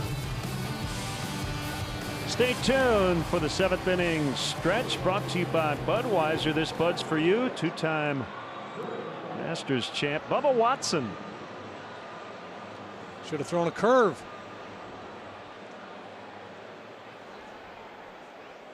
Big baseball fan.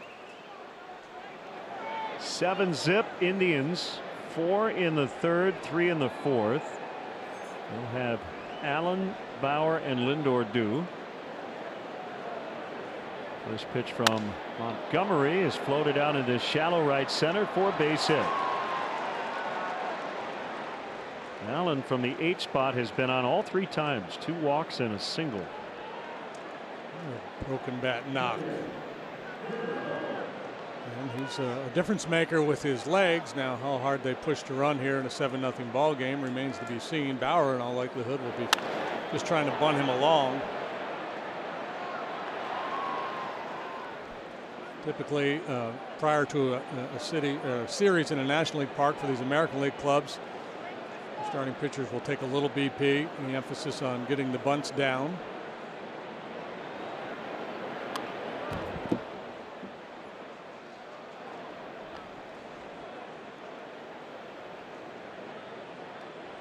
Reds lead the Pirates 2-0. They're in the 2nd inning in Cincinnati.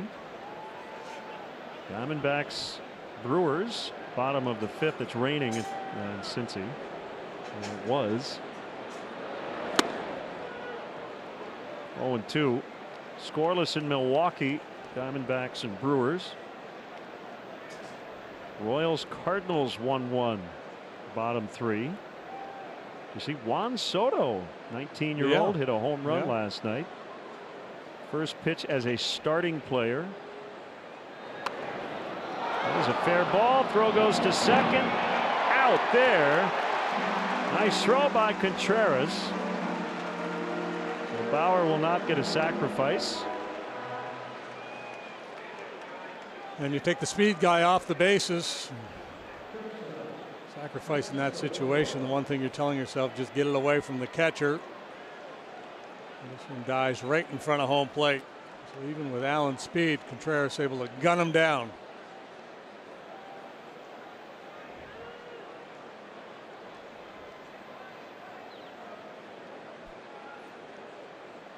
Hey, we found him. There he is. After all these years.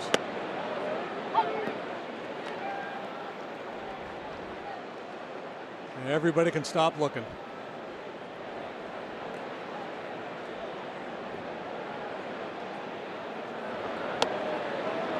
Curve is high.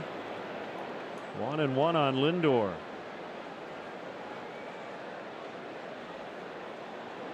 John Lester tomorrow. Adam Plutko will face him. How's the weather looking tomorrow? Remember John better than pitches today, I believe. Yeah, that'd be big cloud will just roll in here at about 6:30. I think we're in pretty good shape tomorrow. Fly ball out into deep right. Zobrist can't get it. Just over his head. Bauer to third. It's a double for Lindor. Lindor's 4th plate appearance. This is the 5th inning. Not the best of routes taken by Zoe there.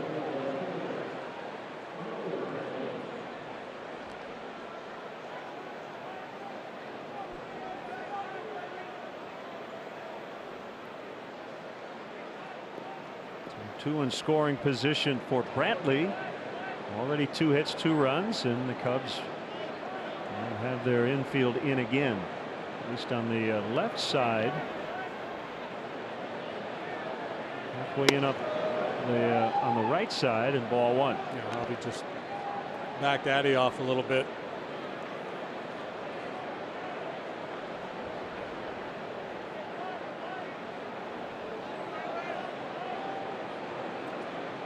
Bauer won't be going on contact here, so you can afford to play back.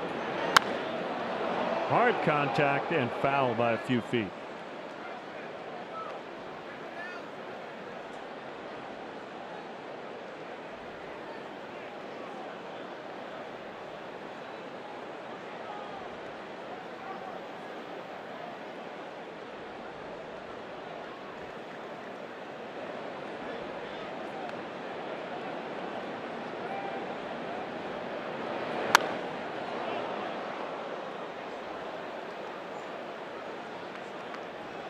D. Gordon has a broken right big toe, so he joins Robinson Cano on the DL in Seattle.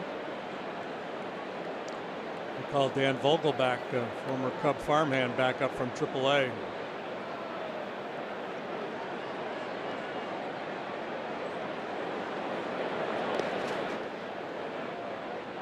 There's a new restaurant coming to the corner of Clark and Addison this summer. That story and much more in the WGN News after the game. With Joe Donlin, Micah Mater, Tom Skilling, and Dan Roan.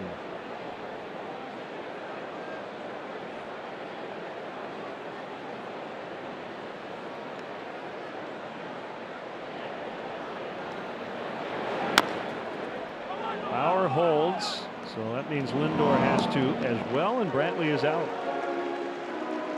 Despite their woes, the Mariners playing good ball. 2 games behind the Astros, second place in the AL West. Ramirez will be intentionally walked.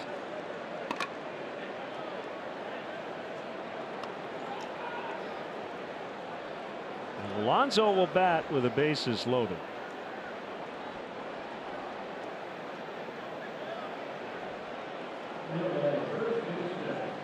Giants are in Houston for an interleague series. Astros lead 3-0, middle of the 4th. Garrett Cole has been unbelievable. He's punched out 6 through 3 1/3, has a 1.66 ERA.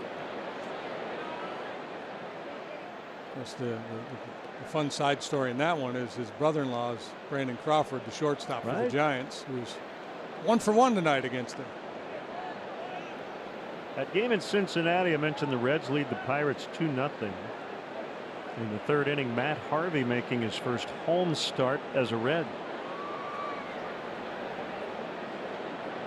Missing Jameson Taillon. 2-0 on Alonso, who walked his last time up. He's 2 for 2 tonight.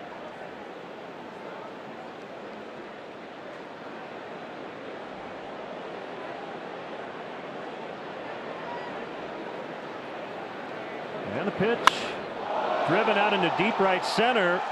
Major trouble. And a one-hop the wall. Bauer in. Lindor will score. Ramirez 2. And it's 10-0.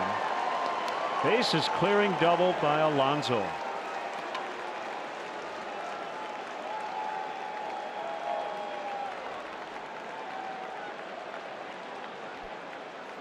Starting to feel like a position player pitch night. So Alonso gets into that fastball. We talked about the confrontation, the ball in play chance with Montgomery on the mound and Alonso in the box, and how Mike has been extreme ground ball. This time Alonso wins the battle, gets it airborne with authority.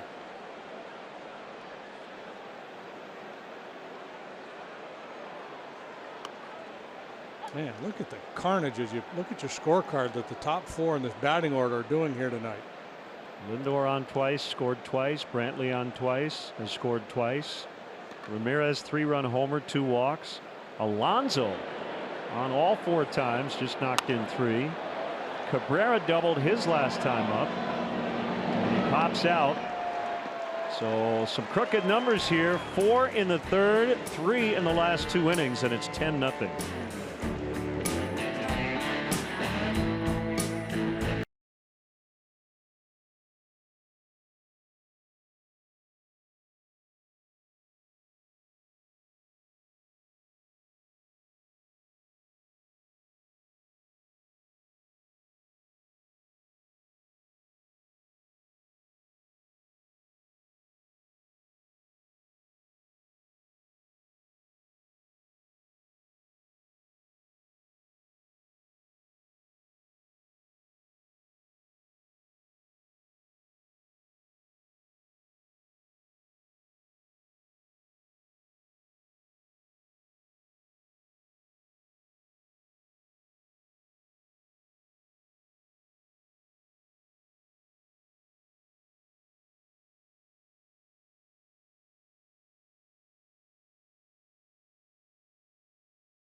Follow along for your chance to score free beef sandwiches throughout the season.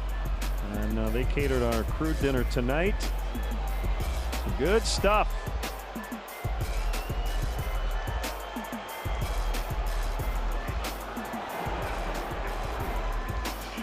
10-0 Cleveland. Cubs bat in the bottom of the 5th. I don't know if folks at home could hear, there was some booing going on here in the ballpark. I'm trying to find the source of it. I looked out at the big board and it said, "Whitney Fink, will you marry a Tribe fan?" Cub fans were voicing their displeasure, trying to get her to say no, I guess.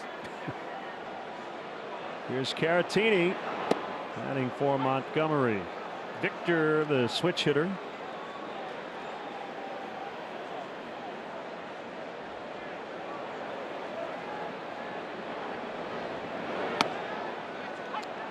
Sad news to pass along. Dave Garcia, 97 years old, spent 65 years in pro ball. And one of the teams he managed was the Indians, has passed away. Oh, no. What a gentleman. What a great guy. Greg Garcia of the Cardinals is his grandson. Dave was living in San Diego. Still see him around the ballpark when we'd go out to play the Padres. Justin Hancock getting ready, it looks like, for the 6th inning. As Caratini caught looking.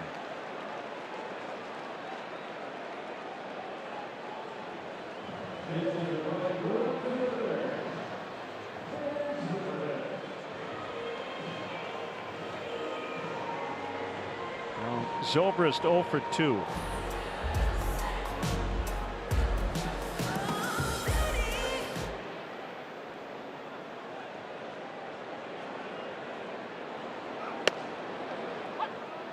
Oh and 1.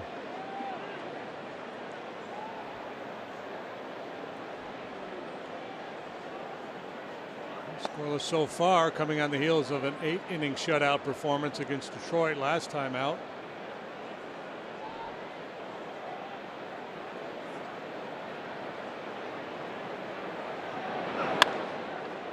Sprayed foul, third base side. He's allowed 3 earned runs or fewer in all but 1 start this year.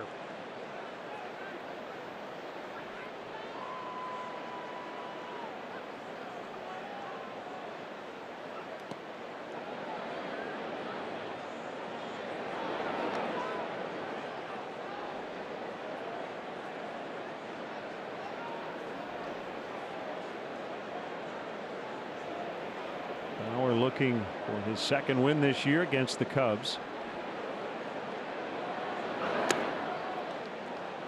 3-2.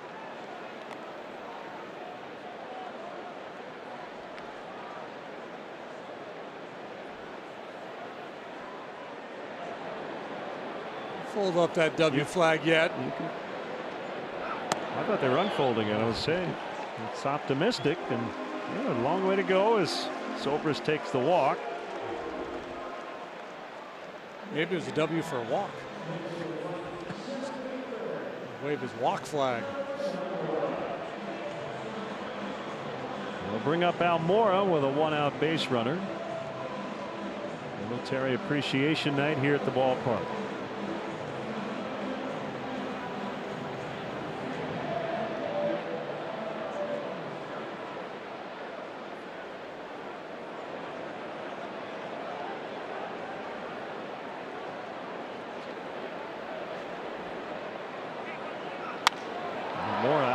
Center, it'll get down. Good read by Zobrist. Moore on his way to second. He's going to be out by a mile. That's some big mistake. Down 10. And he knows it. Can't run out of innings when you're down big. Yeah, you know, you're taught to think double out of the box, but this play's in front of him. He sees it and turns on the afterburners, but yeah. I mentioned this earlier, Cabrera does not have a great reputation defensively, but we've seen him over the years make a number of really good plays with his arm. That was a very good throw. So Zobrist is at third, but 2 outs. And the pitch to Bryant is low.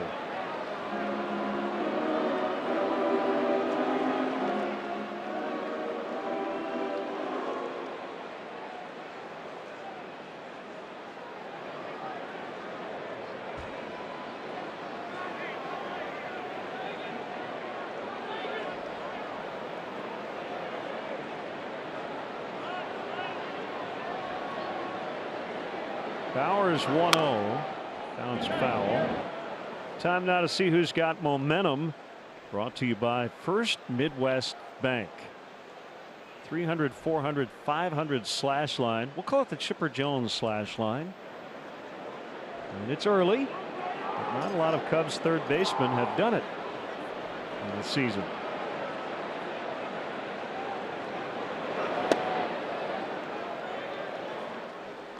And if you're wondering, the new Hall of Famer Chipper Jones slashed 303, 401, 529.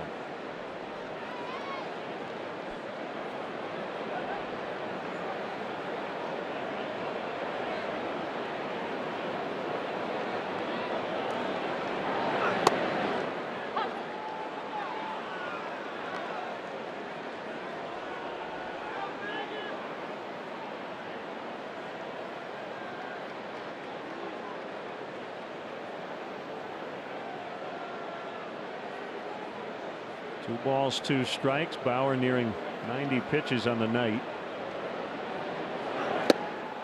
And he gets Bryant to chase. And the Cubs stay off the board. They've stranded at least 1 in all 5 innings.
Fans. 3-game Jalen Brunson, the standout from Villanova, Stevenson High School. He was the John Wooden Award winner, the Naismith Award winner. He's recently declared for the NBA draft. Threw out a first pitch.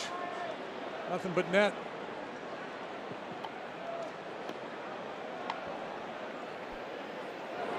Right-hander Justin Hancock facing Jason Kipnis. And a foul strike.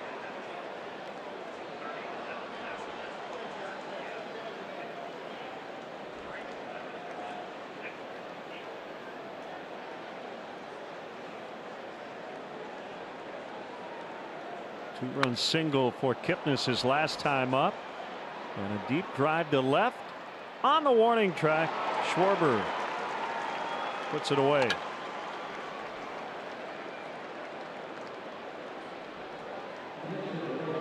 I was talking with Justin today about how he got to Lincoln Trail College.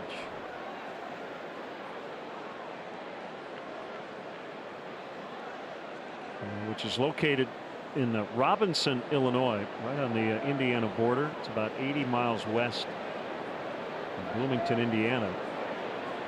Hancock was a 9th round pick out of Lincoln Trail by the Padres in 2011 from Defiance, Ohio.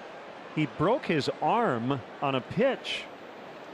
Said when he was a junior, he had a growth spurt, grew 3 or 4 inches, and he said, my arm just couldn't handle it. It was a warm-up pitch before coming into a game. So he didn't throw very much his senior year in high school. And so basically wasn't recruited. His high school coach had an in with the Lincoln Trail. So that's where he ended up. And he said after he went there, now that's kind of become a go-to place for a lot of the better players from his high school. I guess the coach from there is going to be here later this week. 1 ball and 2 strikes on Perez.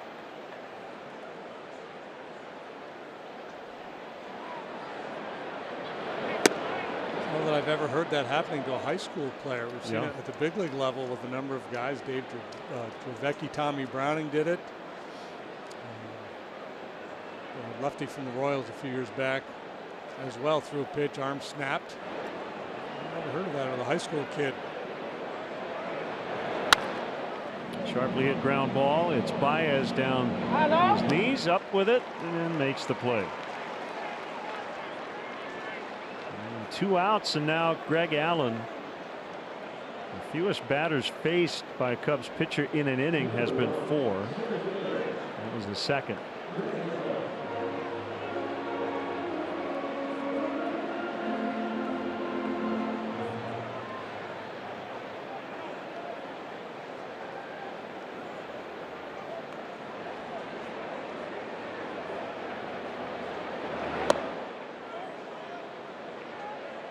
Ball 1.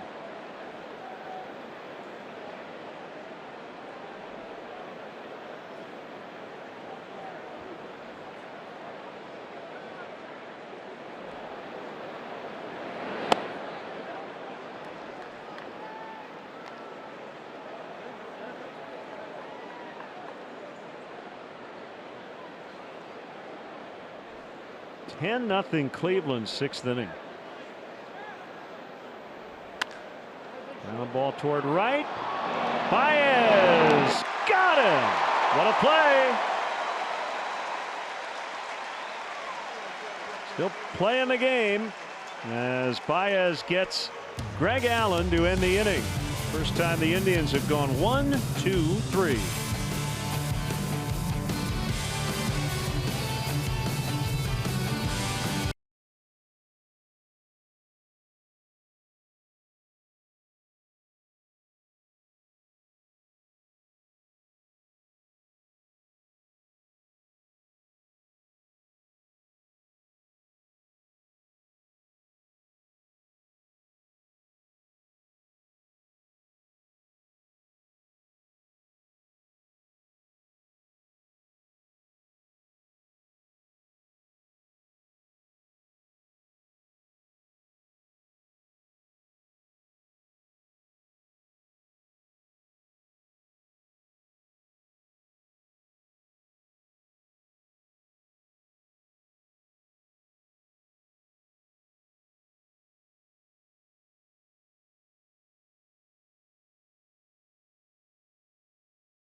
Digital Cubs MasterCard debit card. Only available at your local Wintrust Community Bank. Go to wintrust.com/Cubs to learn more. Member FDIC.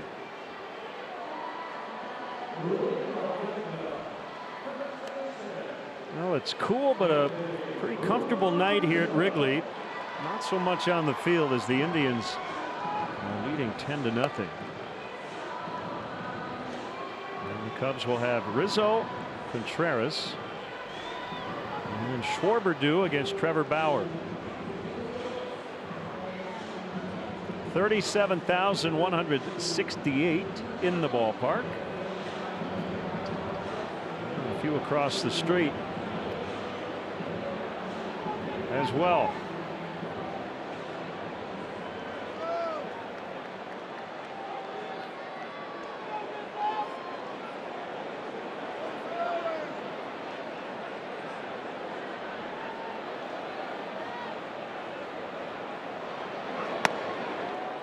First pitch strike to Rizzo.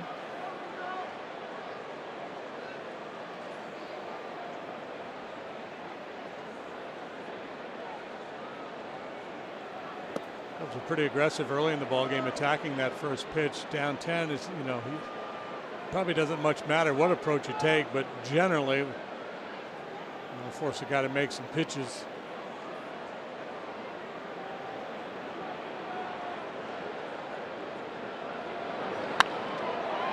Lined and caught by Kipnis.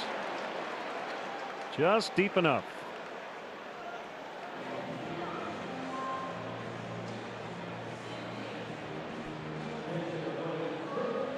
Well, there's a ball in play that the shift got. Usually you think about the shift getting you on the ground. This is a little soft line drive. Clearly would have been a base hit had he not been out there in the rover position. Contreras 0 for 2. Kansas City now leads St. Louis 2-1. There's a base hit as they play the 4th inning at Busch Stadium. You see Jordan Hicks the other day on Sunday. Yeah. In one sequence against Odubel Herrera, hit 105 twice and 104 3 times. Yeah, with some crazy wiffle ball movement too.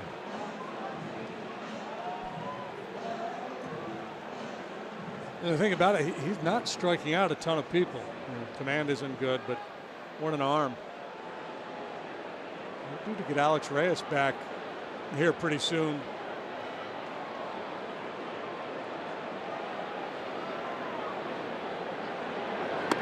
All this buzz around town with Manny Machado in town with the Orioles. And the Cardinals are a team that could probably use another bat, and they've got a lot of young pitching.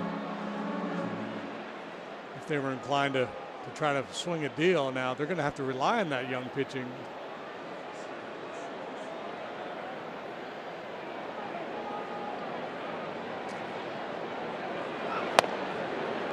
All the Young's on the DL, but he broke wrist or something. He broke something.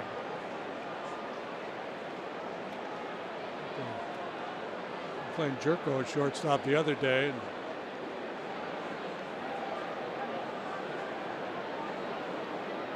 fractured left hand for DeYoung. They have put 1, 2, 3, 4, 5, 6, 7, 8, 9 players on the DL since May 5th. Yairo Munoz playing shortstop for St. Louis tonight. 23-year-old rookie. Schwarber cracks a single to center. Back-to-back hits with one away. And it will bring up Baez.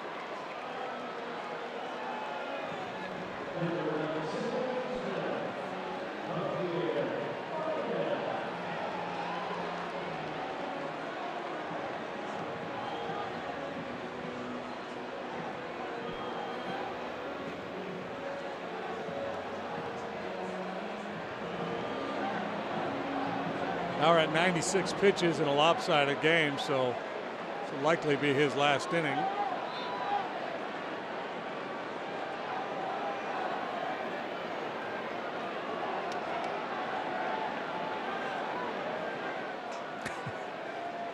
Yeah, it's just kind of a dismissive way. Let's start over. A fist pump.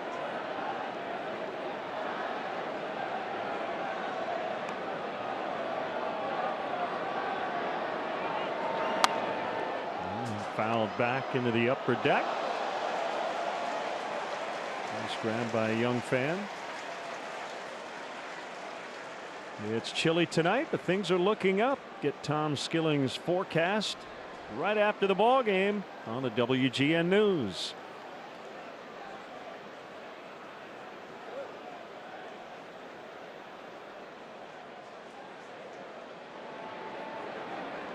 Oh, 0-1 on Baez. And that one bounced and he swung at it.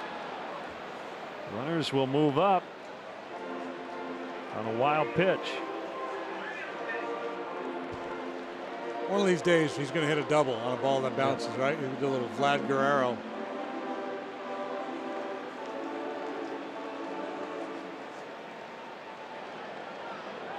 Vlad Guerrero Jr. is knocking on the door. He's down at Double-A, putting up huge numbers in the Blue Jay organization. How about this? They've got Guerrero's kid, Craig Biggio's son, and Dante Bichette's kid, all on that same Double-A team.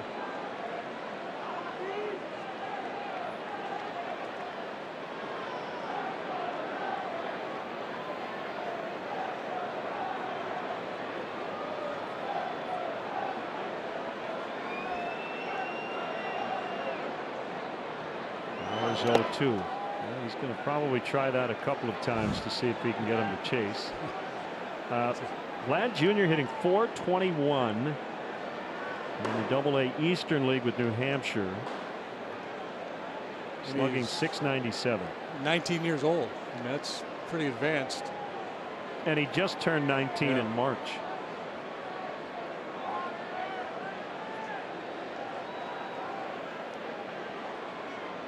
Baseball America had him the third best prospect in the game going into this season. Swing and a miss, strike three. So Bauer beats Baez, 2 down.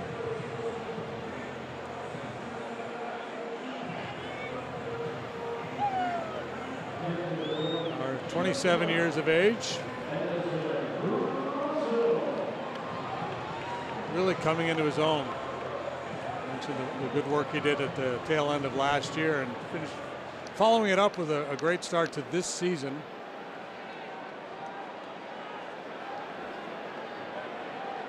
Addy 0 for 2 with a couple of punch outs. See if he can get the Cubs off the schneid here.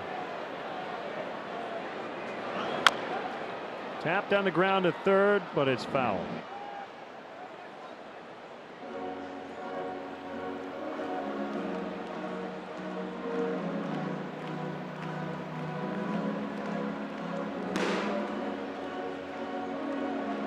Couple of lefties.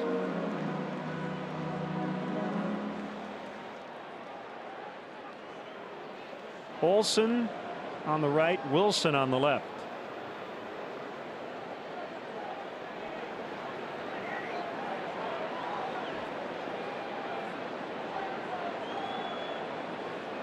One strike to Russell.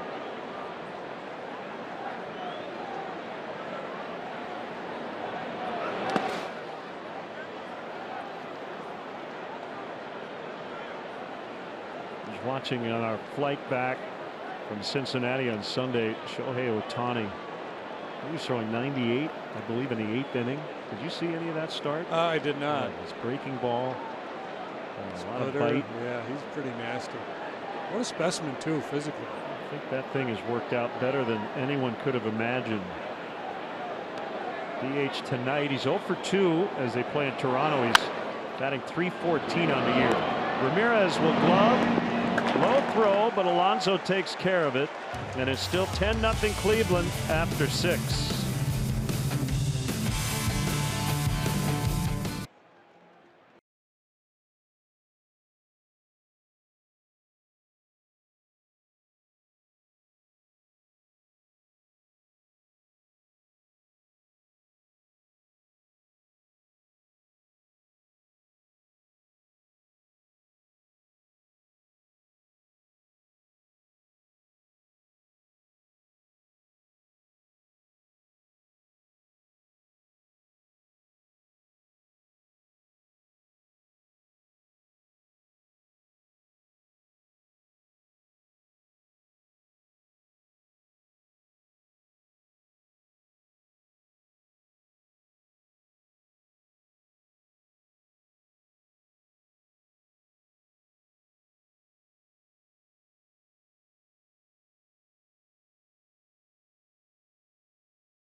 brought to you by Budweiser. Gotta find a hula hoop.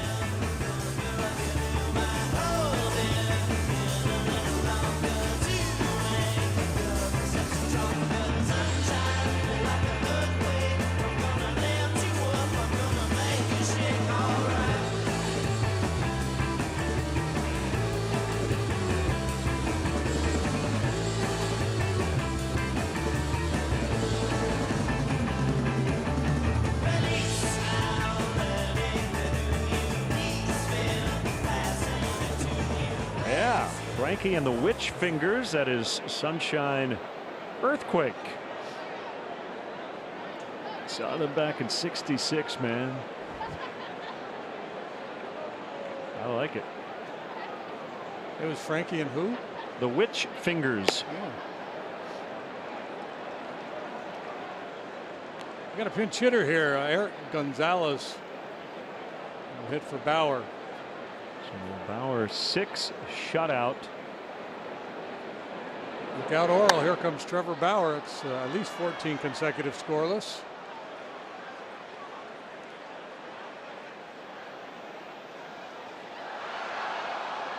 And 45 scoreless innings to go to match Hershiser.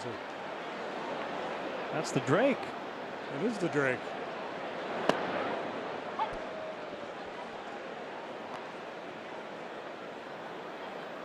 Right-hander Oliver Drake, formerly with the Brewers.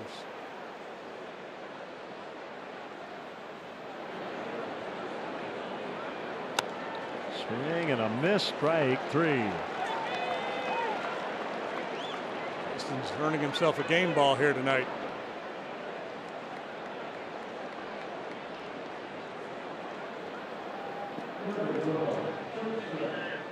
Lindor for the 5th time.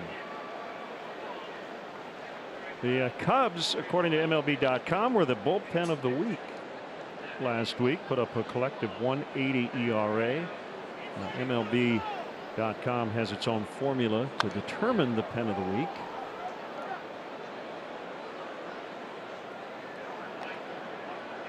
Do all the guys in the bullpen win a precision timepiece? I think it's a little like your awards when you ask questions and if people watching get it right, they get 100 points.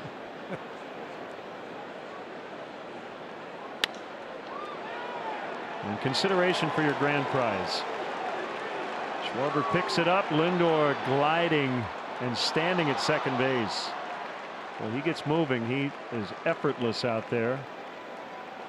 Second double of the night for Lindor. Tyler Chatwood tonight, 2 2/3, 4 hits, 4 runs. They were earned. He walked 6. Struck out 1, allowed a home run. Mike Montgomery, a rough one as well. Mike went 2 1/3, allowed 6 hits, 6 runs. And all 6 of those were earned as well. I was watching Lindor before the game as he was stretching on the field. You know that one thing they do where they lift the leg and they hop and then they lift the other leg? It's almost like a little dance step. I mean, he looked like he was having a blast, first of all, but he might be the champion of that particular move. I mean, he was really moving, you know? Yeah, he's got a lively body. Pop foul by Brantley.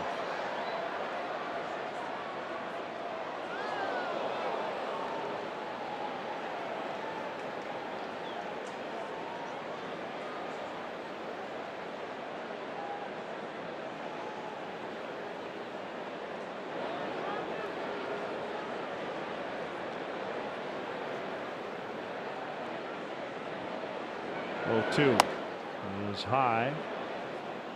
1 home run tonight, and it was a big one. Jose Ramirez made it 3-0 with his blast off Tyler Chatwood.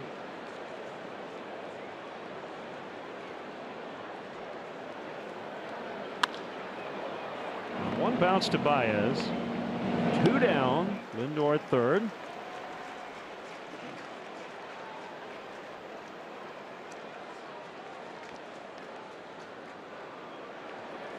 Let's check out our Ford drive of the game. It was Jose Ramirez in the 3rd inning. And to this point, Tyler had been able to pitch around some walks, but Ramirez ultimately made him pay, and the Indians were on their way. A big night offensively.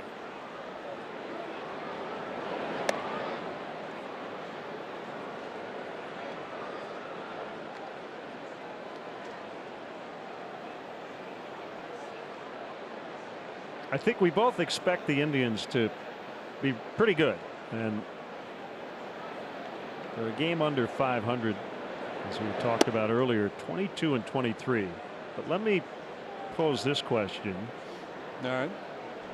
If they kind of stick around 500, maybe a few games above or below, is there another team in that division that would add on thinking it has a chance? Maybe Minnesota? Well, Minnesota coming into the season, I think, had yeah, expectations of being competitive. But what about Detroit? If they somehow were 3 or 4 games out in early July? Yeah, I would suspect those teams would be willing to do, make minor modifications of the roster. But I think it seems like Detroit's kind of in a rebuild mode. Yep. And so, what do you want to give up to get a little bit better?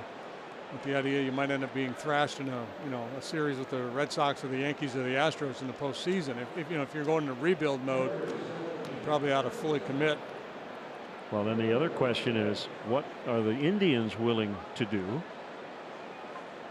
even if they feel like they've got enough to win their division? Do they make a move mid-season that is about October?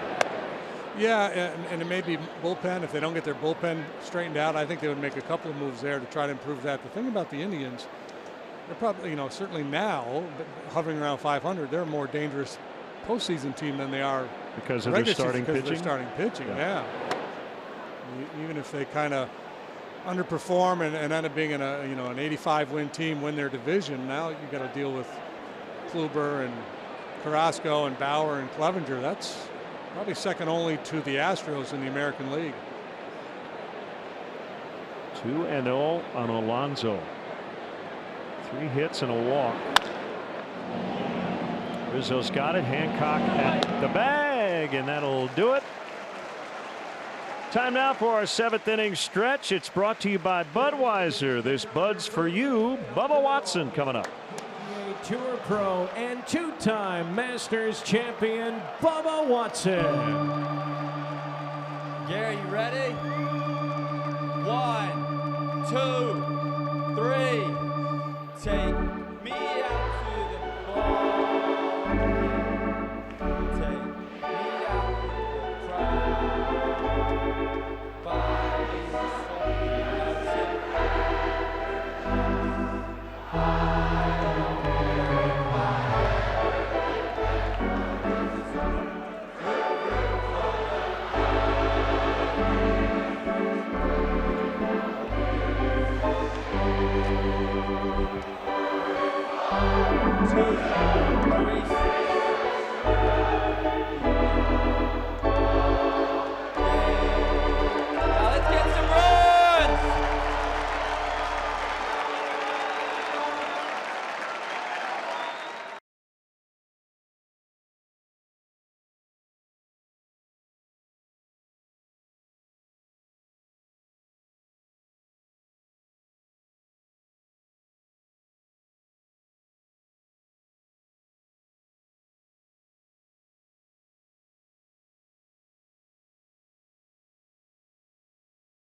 I was kind of hoping you'd take a shot at the big scoreboard out there in center field. I wanted to, but there's a few people over there. I know. I didn't think they would like that very much. Oh, you're working the grounds crew too. Yeah, hey, they let me do everything around here, so I was in for anything. Great to have you with us. Welcome to Wrigley Field. And the first pitch. Thank you. You got the whole tour today. Yeah, for sure. It's Wrigley Field. Why would you not? You do everything. Well, you found the right booth as Hancock takes low from Oliver Drake, because the guy sitting next to you watches golf every week, and he's left-handed. Yeah, so you guys are two peas in a pod. pod. The similarity ends right there, man. I love to play, but I got nothing. But it's been fun. You've had a nice bounce back year. Congratulations, yeah. 2 wins. Yeah, thank you. 5th at the Masters. Yeah, it's been good. You know, healthy. Got my weight back, so it's nice. It's nice to be back out there. And you know, my son wanting to play now, my son wanting to be in baseball, it's just inspired me, because as a kid, you didn't think about anything else except playing. And so watching my 6-year-old do that, it just excites me. Now you're a baseball guy. You're a part owner of a AA club. Yeah, AA baseball team in Pensacola, Florida, the Blue Wahoos, affiliated with the Cincinnati Reds. So yeah, it's been fun. And like I said, batting practice with my 6-year-old there is a blast. Do you spend a lot of time at the ballpark? Yeah, when I'm home, like I was there all last week, we go out to batting practice. He has to go to bed early. Games start at 6:30, so we do batting practice and then we go home. So he likes that anyway. He sits in the dugout and loves it. And former Cubs star Jody Davis, the manager. Yes. That is low on Ben Zobrist. So, you know, we've had people come out here like for first pitch, gymnasts don't do a cartwheel or something like that. And I know with your game, with your iron play, you're so creative. Could you have taken a golf ball to the mound and hit a little, you know, half a wedge to the catcher? You could, right? Oh, for sure. Yeah. I could have did it with a baseball too. Yeah. They actually asked me if I wanted a baseball to hit out in the outfield, and I said, "No, let's just do a golf ball." I said because it's Rizzo's club, so I didn't want to mess it up. You know, I took it. He has clubs underneath, so I just grabbed one of his. 2-1 on Zobrist. All Indians so far tonight. How much ball did you play growing up? I played about 12 years. My dad told me I had to pick a sport, you know, when I got to high school, and I chose golf. I'm assuming no regrets. Yeah, my dad was a little devastated at first. Oh, is that right? But you know, when I made it to the Masters, and then I won a tournament and made the Ryder Cup before he passed away. So, you know, it turned out to be one of probably the best decisions I made for sure. Almora now with Zobrist aboard for the second time. So are you familiar with the Sam Snead story here in 1951? Yeah, they were telling me about it earlier. They said he hit it over the scoreboard or hit the scoreboard. Yeah, it was over the scoreboard. Yep. Yeah. In his street clothes. Yeah. They wouldn't let us do that today, I don't think. With a 2-iron. He hit the board with a 4-iron. Yeah. 1951. Look at that. Well, so yeah, it says Steve calculated the carry was 175 yards. Yeah. All right, so what would you use to hit a ball 175 over that board from home plate? Which it depends on the wind, but I'd say 8-iron. I thought you were going to say gap wedge or something. Right. I mean, I was trying to be nice. I could probably force a 9 for sure, but we'll go smooth 8. But you being you would probably hook it around the video board and then go behind the scoreboard. Oh, yeah, I would definitely want to hook them around just to do it. I'd want to slice it around and hook it around just to do it. Bounce to third. It's Gonzalez over there now, and he'll get the out at second. What was the challenge as a youngster being a left-hander? Was there one in terms of coaching? You know, I've never had a lesson, so that part didn't bother me. But, you know, give or take, I started when I was 6. So 1984, 1985, I got my first club. And the pro there in the local golf course happened to be left-handed. So he gave my dad a club, a 9-iron. He cut it down to my size. And for the first year, I had only a 9-iron. And, you know, then I got my first set at 8 years old, like a true set. And it was just a mixed bag before that. And then we just kept hitting balls and loving it. A strike on Bryant, who rarely disagrees, but did not like that call by Will Little. So have you had a chance to get out and play over the years with any baseball players? Oh, for sure. For sure. There's a stand out. You know, I mean, Ken Griffey Jr. played a lot with him when I lived in Orlando. We played at the same course, so we played a lot with him. AJ Perninsky, played with him because he's from down there. So, AJ throw his clubs? He does, right? No, he's really? he's very patient. Wow. Very patient on the course. But it's funny to me how Ken Griffey Jr., how big he is and how far. I mean, his strength. Every once in a while, he just connects, kind of like a home run. You know, he just connects, and that ball just goes forever. It seems like.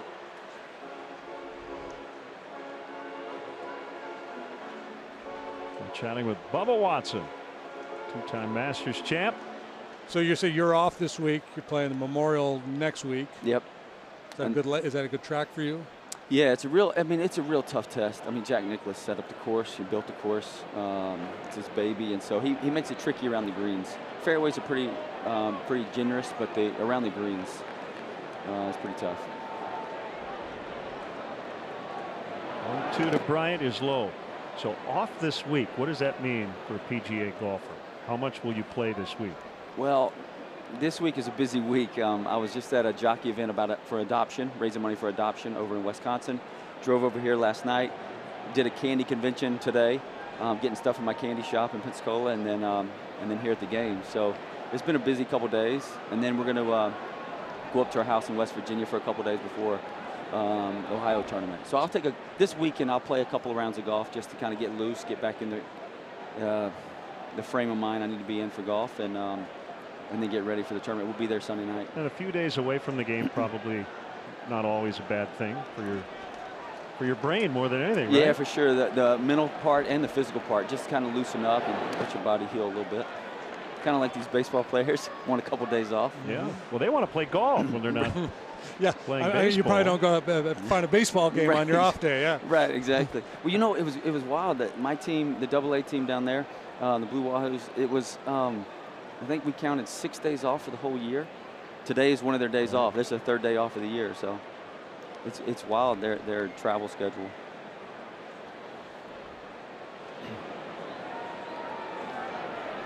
(3-2) with 2 outs.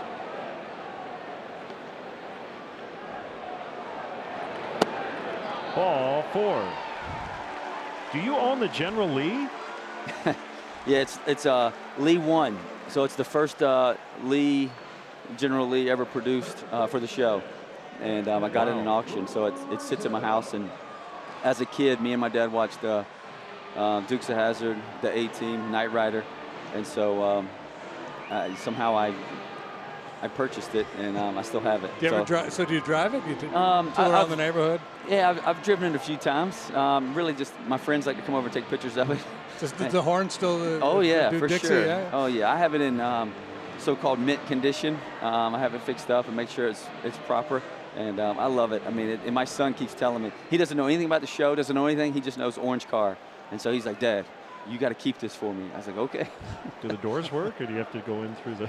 Yeah, the doors actually work, but I've never opened the door to get in. I've always jumped through the window. You got to do that. Yeah, exactly. Here's Rizzo with 2 on. And 2 down in the 7th. All right, because JD won't ask. I will. Because he's the golfer in the group. If you had one thing you had to tell this guy right here about playing golf, just one thing that he should think about next time he gets out and plays, from one of the best golfers in the world, what would you tell him? Well, you got to. The reason why we warm up in the mornings. The reason why we warm up. Oh, sorry. Runners advance. Continue. Sorry. The reason why we warm up is I warm up before the round of golf is to figure out what shot I'm going that day, how my body's reacting. And so whatever shot that is, if it's more cut or less cut or more draw, so you have to do that. The same thing an amateur needs to do. When he shows up on Saturday to play golf, he needs to go to the range and figure out what's happening. And if he's cutting it or slicing it, however you want to call it, or hooking it, you need to play that and just aim it a little bit more to the right or aim it a little bit more to the left, and just play that shot and just know that that's the shot you have that day. And I think a lot of times people want the perfect golf shot, even pros. So you have to go with what you have that day or that moment. and go from there. And then as your body loosens up or the way you figure something out, it might change. So you just have to adapt to that while you're playing. Great advice. This is Allen in center, and he makes the grab. I'm a scratch golfer going forward. There it is, man. There it is. I've been fixed. Thanks for stopping by, and best of luck the rest of the summer. We'll be rooting for you, all right? Thank you. Thanks for having me. Bubba Watson. We'll be back.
$7:05 up to the first 20,000 early arriving fans get a Cubs reusable tote bag presented by MLB Network. For tickets, visit Cubs.com. You can call that a button, or as Bob Brenly calls it, a squatchy. Yeah, there's a name for it. Yeah. I just always thought it was a button. Yeah. Strike on Melky Cabrera. 8th inning, 10-0 Indians. You better shoot a 78 the next time. Yeah, I didn't have the heart to tell Bubba that if I go to the range, what do I do if I start topping the ball and hitting ground balls? So I stick with that throughout the round. That was fun, though. It was a fun interview. I wanted to ask him about his candy store. Off of third goes Bryant, and he will not have a play.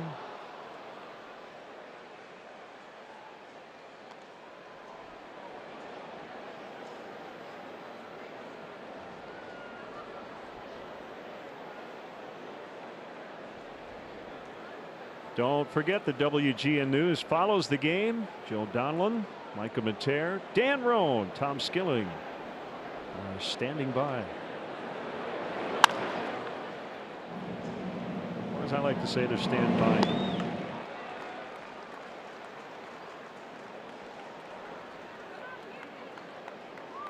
My son, when he was about 4, he said, "Come on, Leo." He said, "I'm come oning."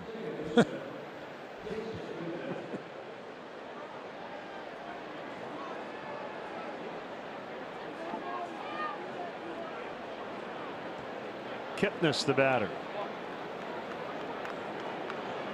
I think he and Anthony Rizzo can relate, right? To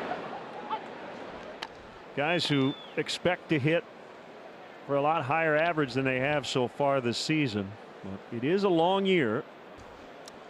Yeah, I wouldn't be surprised they had a little conversation. Commiserate a little bit and try to prop each other up. Hey, good luck. Once you get out of town, I'll be rooting for you. Let's step aside and see what's coming up on WGN.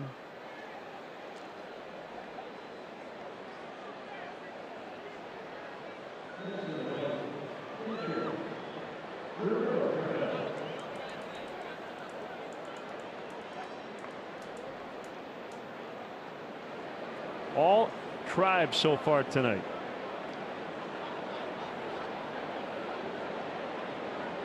Nothing in the 8th. The pitch to Perez, swing and a miss. Hancock came in the 6th and has not allowed a run to this point. Yes, you can see his breath. It's May 22nd. Cool night here at the ballpark. You mentioned Anthony and Kipnis. There's a number of guys with pretty impressive backs of the baseball card that are really scuffling. Paul Goldschmidt is batting 199. Harris needs a new bat.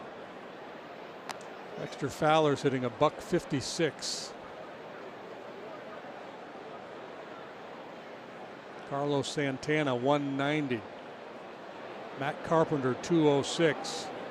Ian Kinsler 197. I mean, these are pretty accomplished players.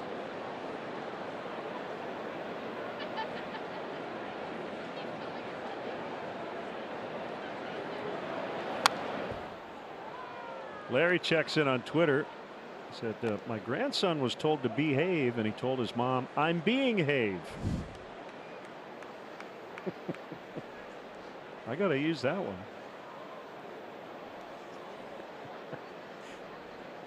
I will not have.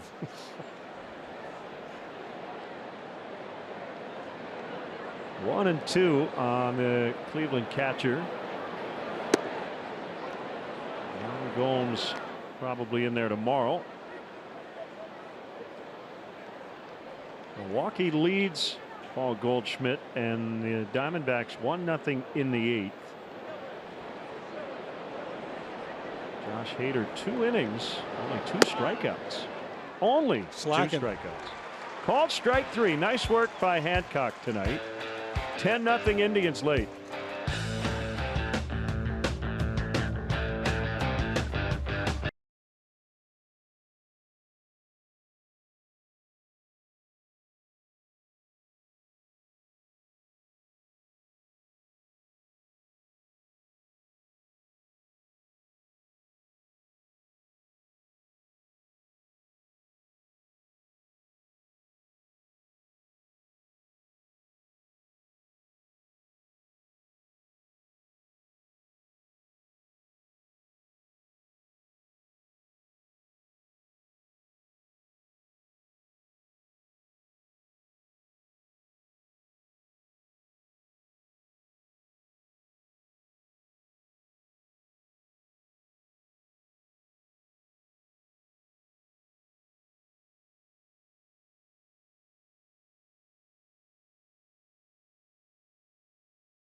For your next client, corporate, or family function, like the Budweiser patio located in prime home run territory down the right field line. Visit Cubs.com/premier for an option that fits your needs. Let's check out the Cubs' upcoming schedule, brought to you by Ram Trucks, Guts, Glory, Ram. We start an hour later tomorrow. We're off on Thursday. The Giants come in for the weekend. Team that has been banged up. 13 times they've had to use the DL. Dan Otero working for Cleveland.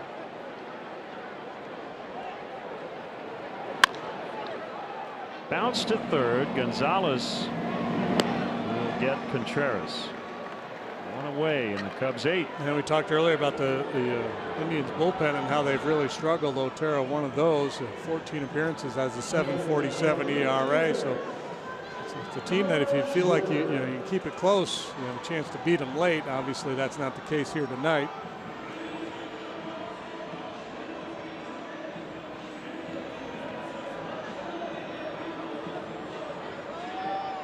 Fair to say Justin Hancock looks like he belongs. Yeah, I know. The stuff is good. He looks comfortable out there. Absolutely.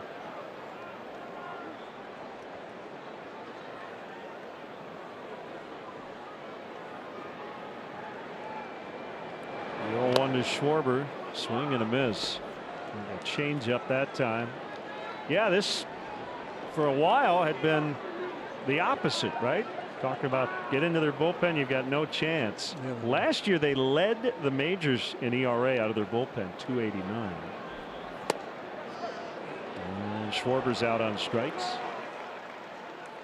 Andrew Miller got injured while the Cubs were in Cleveland. No doubt that had an impact as Francona was forced to use different options in different situations, but you can pin it all on that. And Miller hasn't been on top of his game, and of course the top of his game is so good. He's got an ERA above 3, which relative to what you normally see is pretty high. We will see Andrew Miller. He's coming in. There he is.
MLB.tv.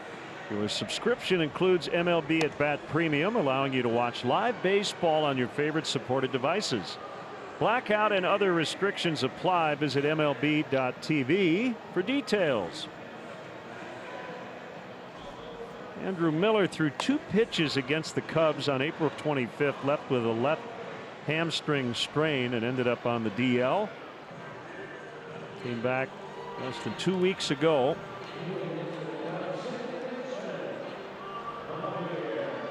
Yeah, and he's down for the last couple of days with a stiff back. Still not, perhaps not 100%, but when he is, he's one of the best in the business. A devastating fastball slider combination. Tough angles, 6'7". 4th appearance since he came back from the DL, allowing runs in 2 of the first 3 appearances. 1-0 to Baez is low and in.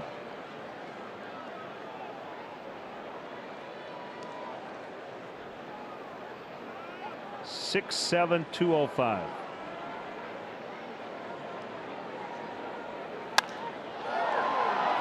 Right field corner, Cabrera racing over, and he won't get it.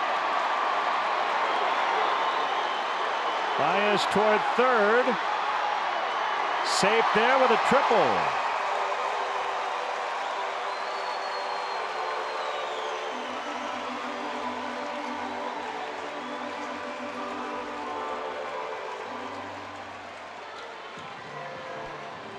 Second hit of the night for Javi. He singled up the middle first time up. This time ball gets in on him a little bit, but he hits it in the right spot. Twisting fly ball into the right field corner. Cabrera in hot pursuit, but can't get there in time, and a little bit of a misplay on the bounce, and Baez ends up at third.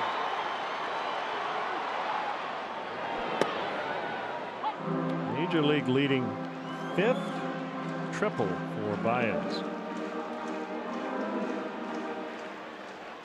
Already a career high. He had 3 career triples going into this season.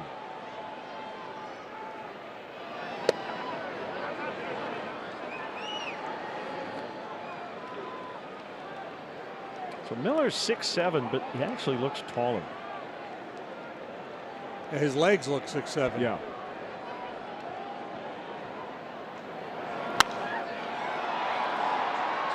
Allen into right center. Makes the grab, and the Cubs still being shut out through a 10-0 Cleveland.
In the ball game, still have yet to get on the big board.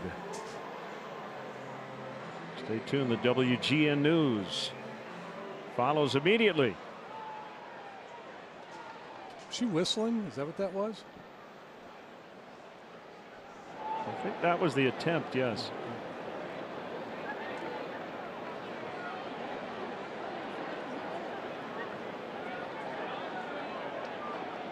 Cubs have left 11 on base tonight, 0 for 10 with men in scoring position.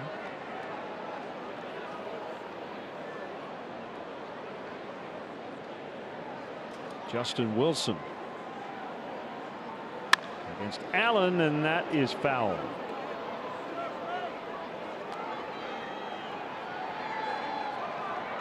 Justin had been going along nicely, and then things got away from him in Cincinnati the other day, and walking in the winning run with the bases loaded. And this is his 20th appearance, 1-1 with a .363 earned run average. He's a cold but quality baby.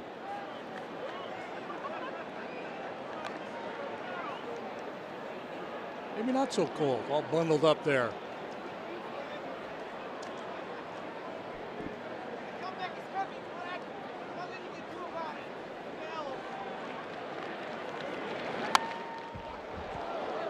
Foul to the screen, still 1-2 on Allen. On base 3 out of 4 times tonight.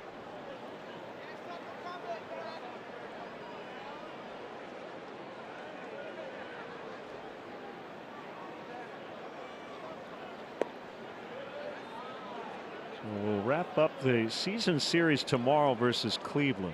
What's left versus the AL Central, the Cubs will have series at home against Minnesota, Detroit, and they'll have road trips to Kansas City and the south side of Chicago, which will actually be in September. Russell throws out Allen. Tomorrow night's probables. Right-hander Adam Pletko against the Cubs ace John Lester. Well, if you think experience matters, then things really tip heavily to the Cubs side of the ledger there, as Pletko will be appearing in his 4th game.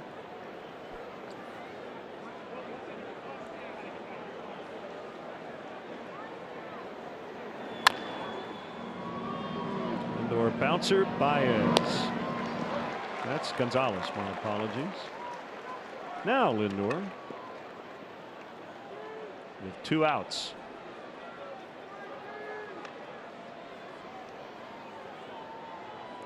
Thought John Adams might make the trip. Maybe sit under the Wrigley Field scoreboard. Does the drum travel? Well, apparently not.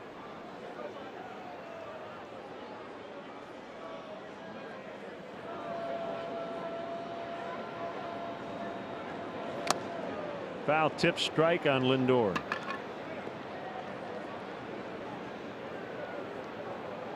I don't think the drum would last very long on the road.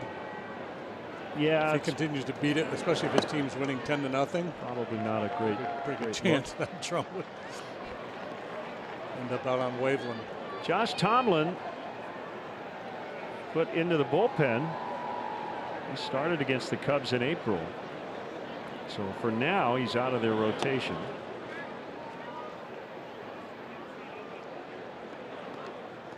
So he would have taken the start tomorrow, but it'll be Pletko instead. Looks like he's going to pitch the 9th.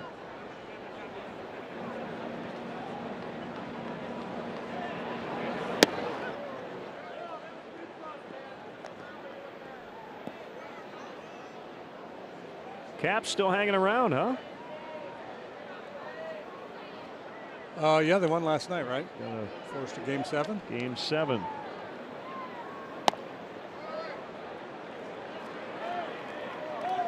So Lindor walks.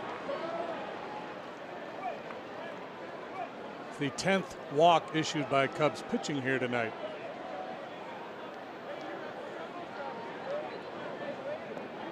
Chris Bryant has been cheering on his hometown Golden Knights, expansion team in the Stanley Cup final. I think the Blues were the last expansion team to make it, but that was '67, right, where they put all the expansion teams in the same conference. So that doesn't really count. It would be an expansion team. Somebody had to have made it out in it no matter what.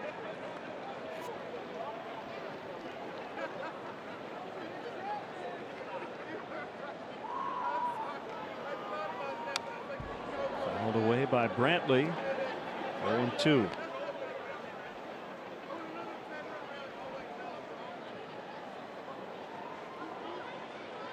He's got really quick hands.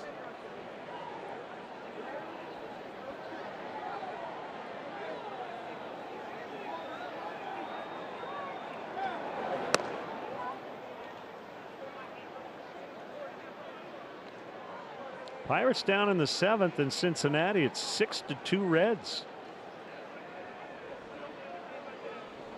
Matt Harvey outpitched Jamison Tyone tonight. Harvey went 6 innings.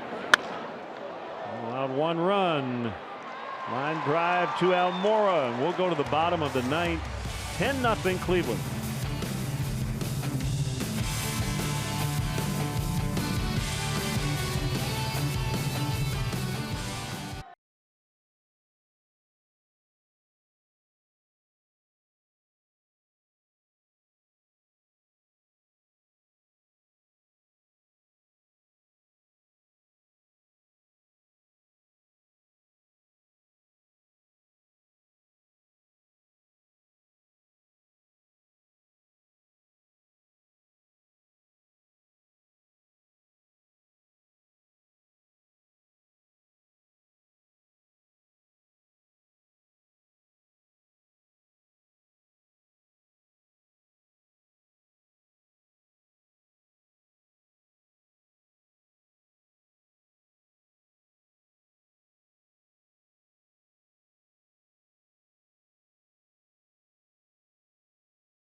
So 10-0 Indians. As the Cubs will bat. 3 outs to go here in the ninth. Josh Tomlin demoted to the bullpen. Will work against a pinch hitter, Ian Happ.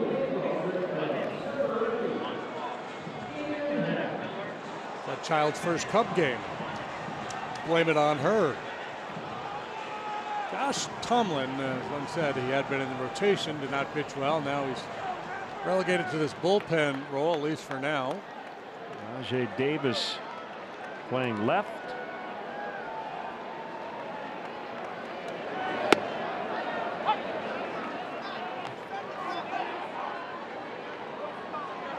Ian Happ's been swinging a hot bat of late. Big series this weekend in Cincinnati. Hit 400 on the trip with 5 extra base hits. He also walked 9 times.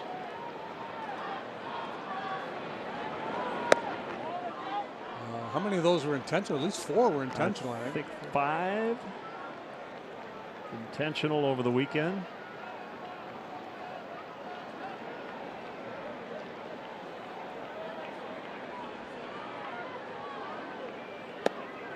I always strive for accuracy, so I will tell you. Cubs will lose a game in the standings to the Brewers. They hung on to beat the Diamondbacks 1-0. 5 intentional walks. High towering blast, and the Cubs on the board. That's over the board.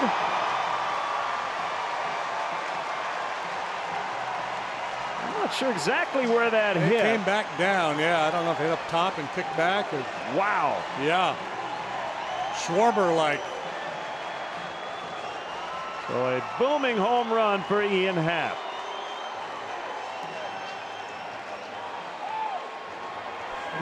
Kind of lose the ball once it gets up in the LED board. Ball was down. He catches it out in front, and off the launch pad she goes. My goodness. 433 feet.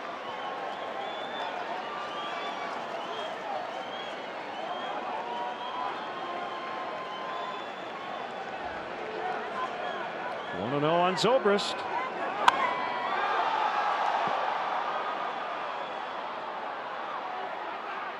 The Southwest Airlines, how far did it fly? Ian Happ's home run, 433 feet. Go to WGNTV.com/contest for a chance to win round trip travel for 2 on Southwest Airlines in the United States and Puerto Rico. So Kyle Schwarber in the playoffs against St. Louis hit one on top of that board and right. This one might have gone maybe halfway up. Again, it's really hard to tell exactly where it hit. It kind of disappeared when it got out there.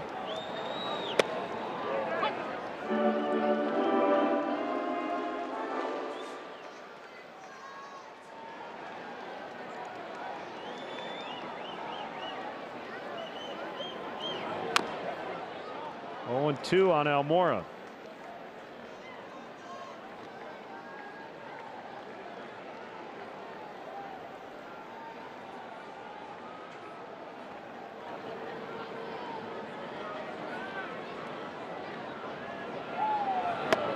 Swing and a miss.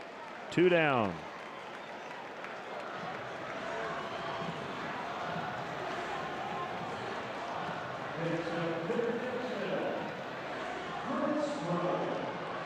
It'll be up to Bryant. 1 for 3 with a double and a walk. A small consolation, but the Cubs keep this run of at least 10 hits in a game going.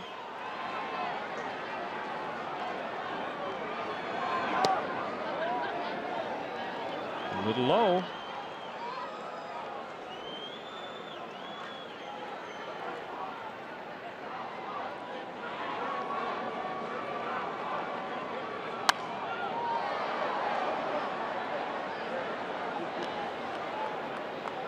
Happ and Hayward likely to be in the lineup tomorrow night. Joe wanted to get as many position players as start in this series with the 2 off days this week. Keep everybody in the mix.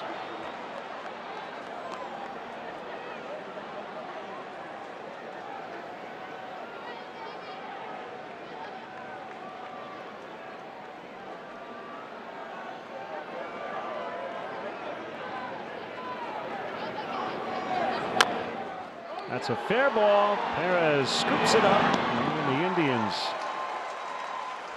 take game 1 of the series. Big 4-run third inning. They would score at least 3 runs in the 3rd, 4th, and 5th. 10-1 the final, and we'll have more in a moment.